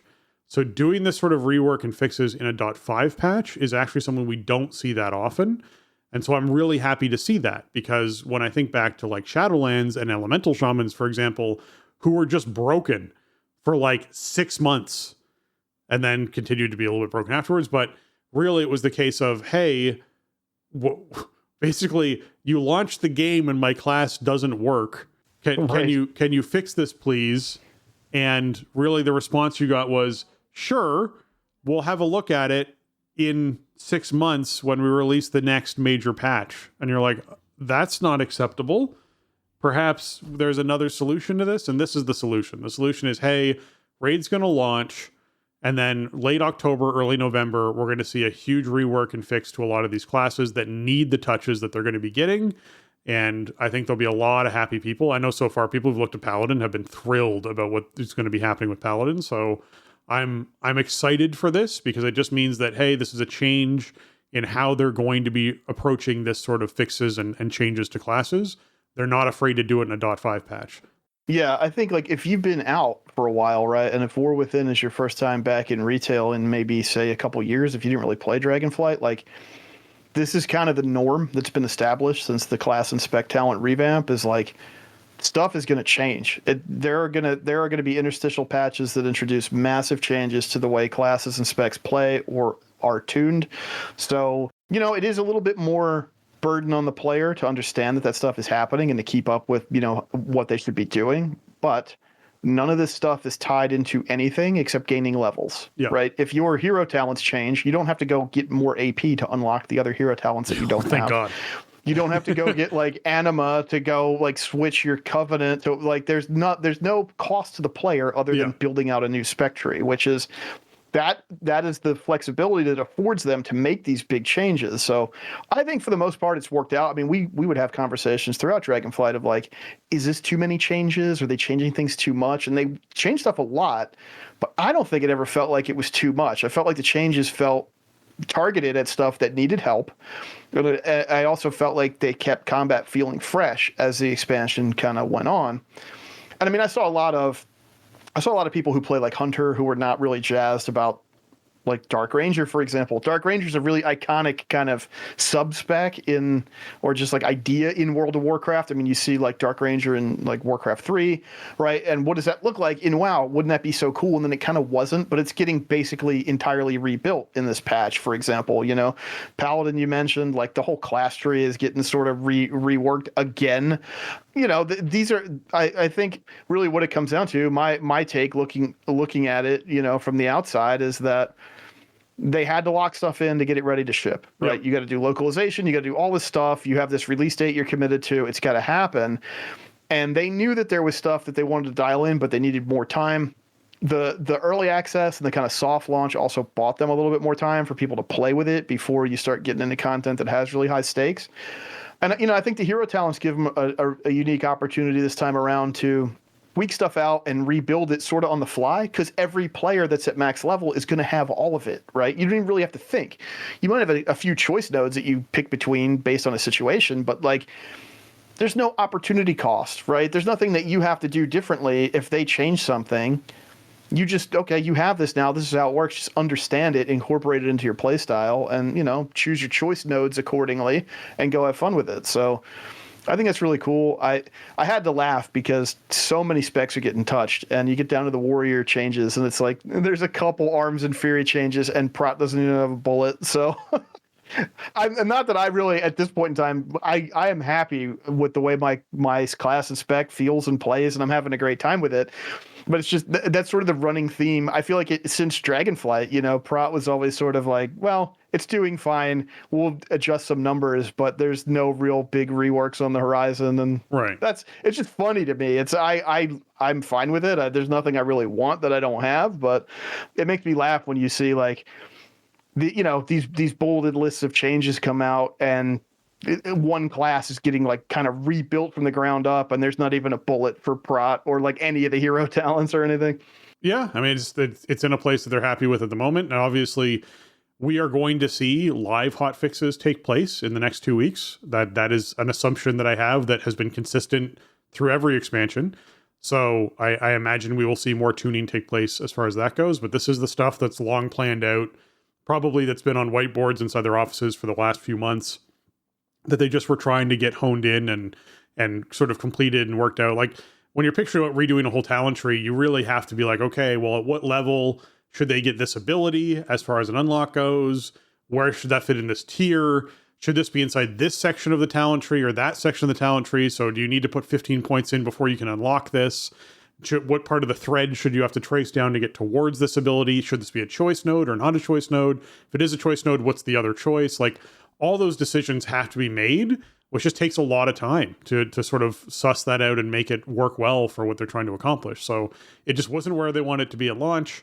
This is their fix for it that they're coming through with the 3 months of extra time they got to work on it. And you know, I'm excited for this to go live for players, but I am glad to see it's just happening so quickly. That's what's going to be exciting for me overall. Yeah, for sure. Like, you don't want them sitting on, like you kind of alluded to earlier, like the old kind of model of, okay, it's just the big numbered patches where we change stuff, or just expansion patches. You know, they don't do that anymore.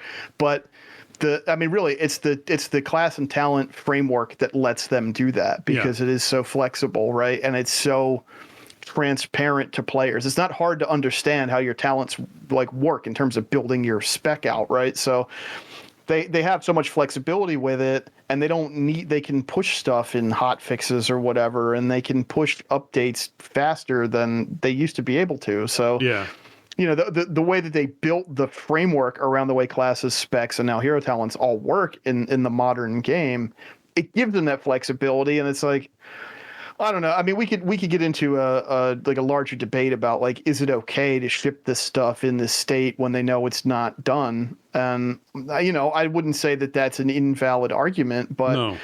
I think like different parts of the game have to serve different audiences at different times, right? And like your widest audience, after a couple years, like, you want something new to play. You want new zones. You want a new level up experience. You want some new features and some new aesthetics. And you know, I think they're in a spot with the way the game is built where they can kind of separate that stuff out. You can introduce that level up experience and give that stuff a few weeks to breathe, and then come in behind it with a patch that really dials in this nitty gritty gameplay stuff. And, you can kind of, shift your focus to these different areas when it's appropriate. I was cognizant of the issues with the tuning and some of the overall design around classes and hero talents and stuff coming into War Within, but I was never in the camp of like, please delay this. No. Like, I think we needed new stuff to come out. And again, we're talking about 20 years. We've been playing this game for 20 years. And that when new stuff comes out, the road is going to be bumpy sometimes. And there are going to be issues that need to get addressed via hotfixes and via smaller patches along the way. The thing is, I would say since the second year of Shadowlands specifically, like the WoW team has shown no hesitation to just go in and make stuff better via patches and really address the big pain points for players. So, if you're playing a spec that doesn't feel too great right now, but is getting some attention coming up in this first patch, like it definitely sucks. Like I understand the disappointment, right, of like, one of my friends, rogues are really not feeling too great. They're not too happy about where they landed. And, I was talking to him a little bit before the expansion came out, and he's like, everybody else got all this cool stuff. And like, I just feel like I don't have anything like that. And I'm excited to play the new content, but like, it kind of stinks that we didn't get the cool stuff that some of the other specs got. So like that, that feeling sucks, and you don't really want to run into that, but WoW is such a broad game, and there are so many different elements of it that need attention at different points in time. I feel like as long as they don't take the foot off the gas for too long, that it's okay if different things are in different kind of states when stuff ships. That's just my opinion. I agree. I think the biggest thing for me is I'd much rather things be in the state they're in right now, with hotfix and tuning happening to sort of make that class that exists feel like it can be at least perform on the same level as the other classes that are out there, and then have a big rework come in a couple of months later, than them just go, we're turning off paladins for this initial patch. No one will be able to play a paladin. It's just not in a state where it's playable. Like that to me would be substantially more harmful to the community than going, we haven't done as many cool things with paladins yet. We want to. We're a couple of months out from putting that stuff into implementation. So for now, we're just going to do some buffs and tweaks to sort of make sure that they feel like they're viable and like they're, it's something, a class that can be played, but we're not just taking them out of the loop entirely, right? Like it would be so much more impactful to just be like, yeah, guess what? I know you're a paladin main, but you just can't play your paladin in this expansion yet. It'll be 3 months before we actually turn your paladin on so you can actually play your paladin, right? Like that would be substantially more harmful than going, yep, we didn't do as many cool things with them, but it's coming. Don't worry. We'll get there. It's happening in this patch. And here's the notes for that patch months before it happens. So you have some sort of idea that we are moving in a direction you could like. So that's good. Yeah.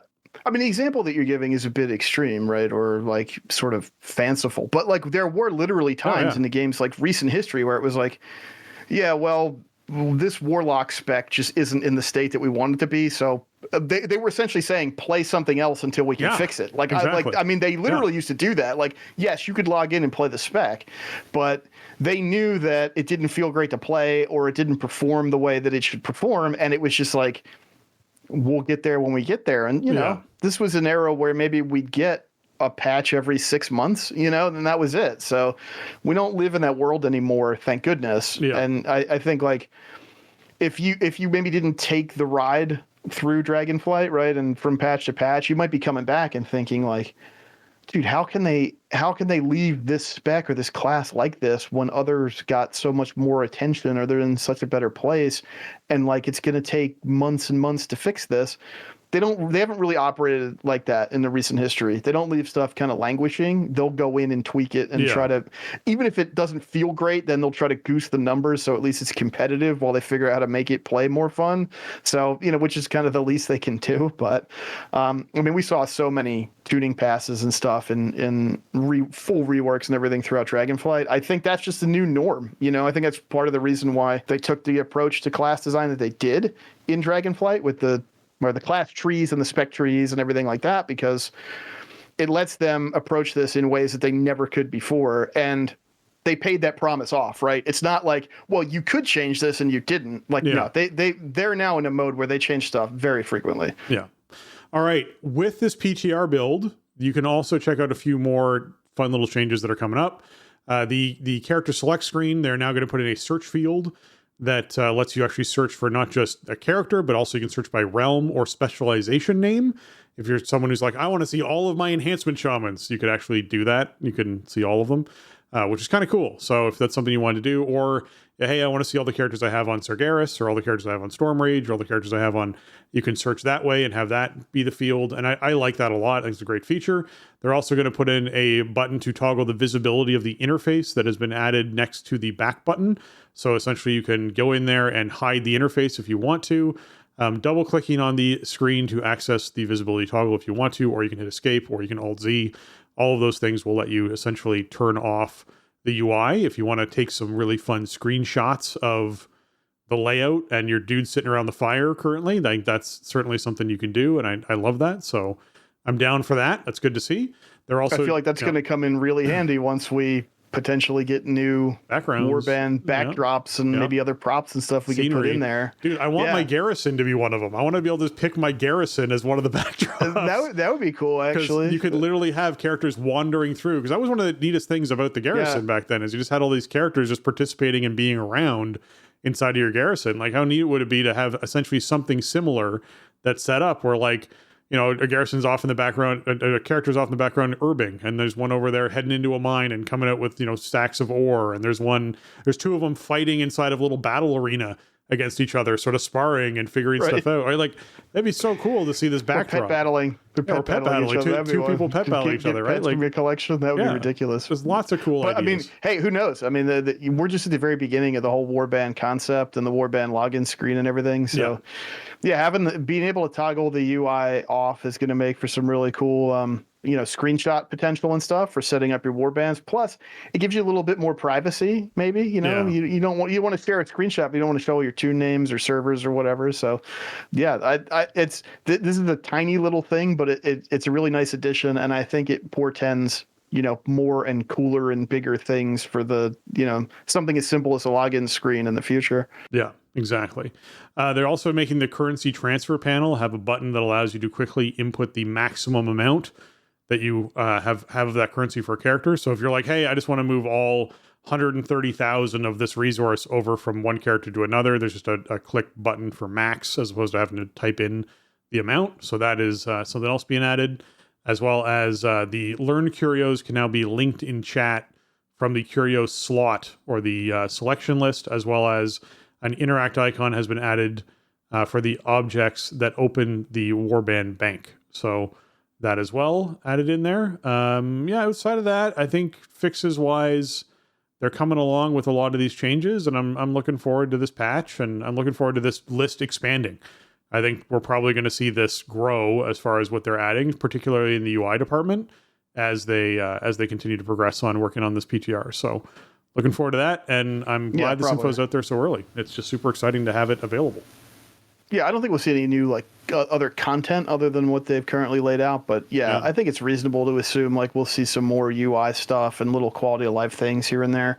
I'm sure we're going to see a lot more class stuff be tweaked and dialed in. So, if your class is on the list here with any kind of major revisions, then you might want to keep an eye on that. But yeah, this is sort of, I mentioned this in our Discord the other day. If you remember back in Legion, when I think Legion was just about to come out or had just come out, and then Gamescom was happening in Germany that first weekend or the weekend right before. I want to say it was Legion came out and then Gamescom was 4 days later. Yeah. And then Ian Hazzikostas was there, and he introduced the Return to Karazhan patch 7.1 and that whole thing.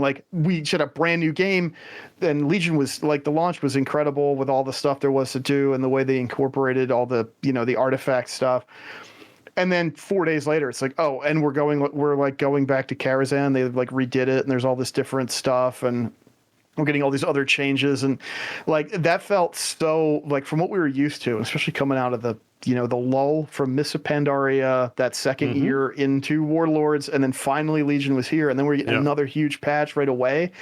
This feels kind of like that, where it's okay, we're already eating pretty well, and now they drop this on us, and when I don't know, this really, I figured we get a patch fast, right, based on the cadence we saw in Dragonflight, and I knew 20th was going to be a big deal, But like I said earlier, this just completely exceeded my expectations. Like, we're in for some really cool stuff here, I think, and I want to get everything I can possibly collect, please. The part that I actually like fist pumped, cheered at basically out of this entire announcement though was that it's going to be around for several months. I was like, oh yeah, that's God. the best part. Yeah. Like I when I initially saw this, I was like, I'm traveling during November. There's going to be a week when I'm not at my computer. If this event takes place then, am I now just going to be, essentially screwed, or trying to figure out like a way to find a computer to get on, to log into a WoW account, to be able to get rewards for the 20th because I don't want to miss this, et cetera, et cetera. And they were like, it's going to be around for a couple of months. I was like, oh my God, thank you. Like, yeah. Oh, so that was a big relief. I mean, I think, with the amount of stuff on offer here to do and collect and check out, like, if you try to condense it all into the span of a traditional, anniversary window, everybody would just feel bad about it. Yeah. Even if you got everything, it's all you would be doing probably for that like 2-week period or whatever. So yeah, I feel like just a lot of good decisions here with the way that they're rolling this out. And I'm so excited to check it out and to get all my revamped tier 2s. I want all of them, all 13 of them, if it's just like, hey, go do stuff and get the currency and then go back to the vendor, like I'll do it. We'll make it happen. Yeah. Yeah, I'm pretty pumped for it. All right. With that, we want to take a moment to thank our patrons. They contribute a ton to our show and help us to improve on the content we create. This week, I'm giving a shout out to Alianas, Arajian, James, Kapawi, Max, Saucemaster 6000, Shorel, and Rager. Thank you so much. And we always appreciate what all of our patrons give towards our show. A big shout out and thank you to our newest patrons, Brad, Dustin, Randy, Thomas, and Bradley. Thank you so much for hopping in and supporting us as well. This is a huge influx of patrons, so we're thrilled with that. And I know some of you have hopped in on a tier that will get your name listed every week as well on the episode. So we'll get you added into that and make sure that we are not only, appreciating your support, but making sure you're getting the rewards that you're earning through support and Patreon. If you want to hop in and support the show as well, you can do so at patreon.com/thestartingzone. And you can hop over there, support the show. Be sure you're doing it through the website, not through the app. We don't want you having to pay 30% more that doesn't go towards us at all, because it's just Google and Apple and app companies feeding off of people subscribing through their phones. So use the website, patreon.com/thestartingzone. And thank you again to our newest patrons. Thank you again to all of our patrons, past and present. You all support the show and keep it going and keep us on the rails and keep episodes coming out and got bonus content and all sorts of stuff happening. So thank you so much. And be sure that that you're, having a good time in this expansion, doing what you want to do. It's your time. It's your dollar. You're the one who's got to enjoy it. So keep enjoying the show. We'll keep making them and hope to hear more from everyone soon. Absolutely. Thank you so much. And welcome aboard, new patrons. I mean, just incredible support for the show. It's an exciting time, and War Within is, I feel like, a huge launch. We haven't heard anything so far about like how much they've sold or whatever. Sometimes when they hit like certain plateaus, they let us know. And I feel like this is the strongest vibes around the game I can remember in a really, really long time. And I think the team rose to the occasion. I think, as players and customers, that we're enjoying it, pretty much across the board. I've heard, obviously there's complaints. It's, wow, we got to complain about some stuff, but I feel like they did a great job with the product this time out, and it's reflected in people's attitudes about it. And it's been great to hear from people all over the place, like in the Discord and everything, and seeing people come back after a long time or seeing new people around our community is really awesome. So thank you for supporting the show. And, hopefully we can provide you some signposts around like what we're doing as we move through this expansion. That is kind of our goal. And right now, I myself am trying to navigate it a little bit, but we'll get there. We got to get a couple weeks of rotation under our belt, and then the patterns will emerge.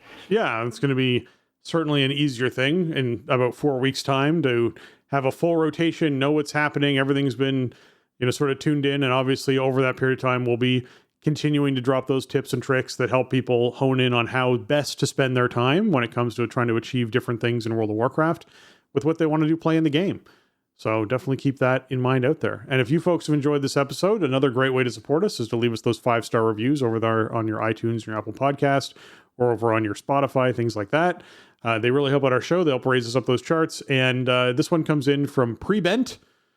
in Norway entitled Great Show, one of my weekly highlights. So I've been searching for a WoW pod that works while traveling to and from work, while doing stuff around the house, in the car with my kids and wife, or while I'm chilling before bed. It's to the point and doesn't drag things out too much, but goes in deep enough that it feels like valuable time online. That my valuable time online is optimized thanks to the insight provided. Love it. Keep up the great work. Thank you so much, Prebent. And Norway is on my list of places to visit. So I appreciate that you are listening to the show there. I will be making my way to Norway at some point in the next 10 years or something to get a nice, good establishment of the space. It's so pretty out there from everything I've seen. And I enjoy the Viking heritage and that aspect of things. So I'm looking forward to a trip out there at some point. So appreciate our listeners out there in Norway. Absolutely. Thank you, Preben, for writing in, and glad we could help you out. It's always nice to hear how people listen to the show and how they approach playing WoW because of listening to the show. So thank you for taking the time to write in, and great to hear from you. And yeah, awesome to hear from international listeners always. And, it's kind of, it's always weird. Like, we just kind of sit here in our rooms and we talk about WoW for a little bit, and then we put the MP3 out, and then all over the world people connect with the game and the show, and it's really cool. It's like the best part about doing the show, I think. So always awesome to hear from the international listeners especially, but it's always rewarding to hear from somebody who listens to the show and then gets something valuable out of it and applies that to maybe how they approach the game. So that's awesome. Thank you so much. All right, that's going to wrap up episode 648 of The Starting Zone. If you want to check out show notes for this episode or ask us a question, you can email us at thestartingzone@gmail.com, or you can head over to our website, thestartingzone.com, the official website for the Starting Zone podcast.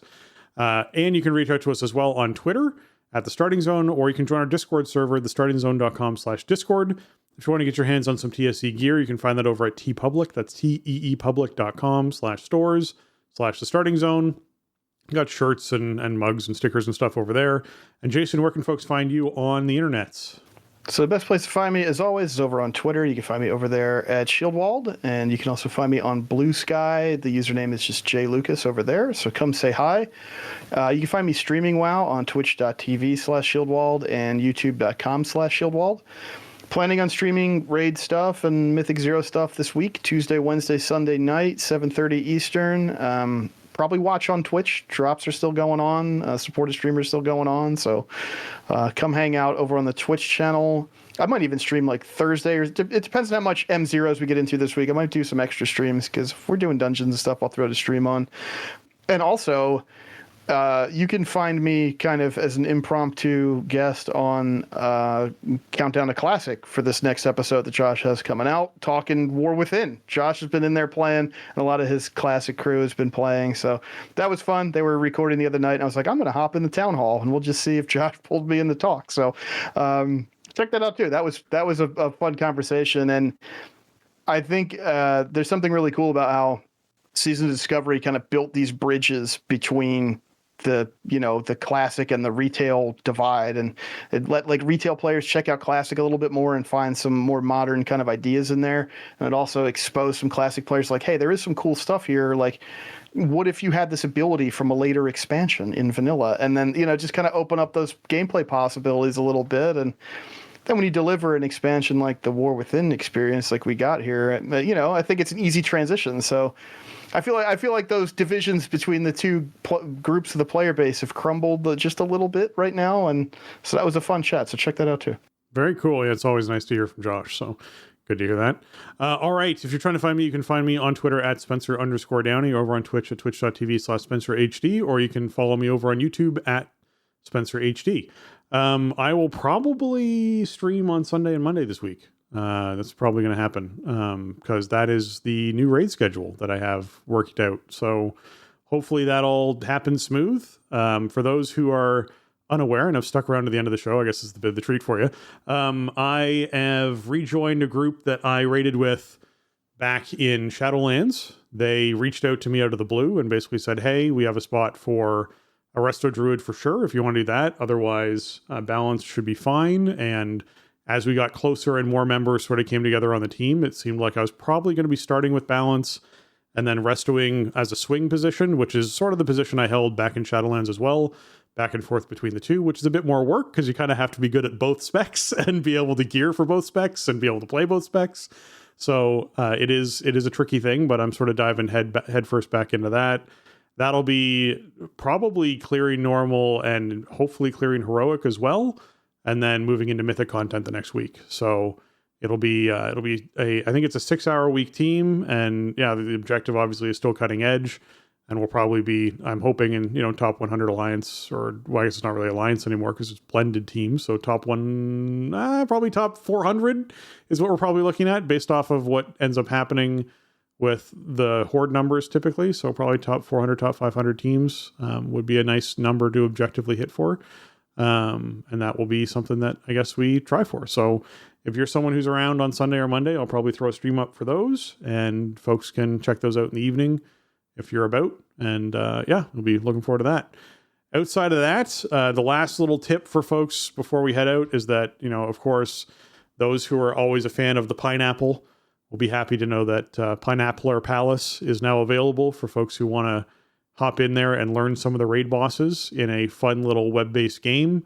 I will include a link to that inside of the show notes as well, so folks can pop in and pick that up and have some raid bosses encounters learned through playing a Flash game, which is always an enjoyable way to learn that over watching a video or potentially listening to a guide. So I think that's a fun way for some folks to experience it, and you can find it in our show notes.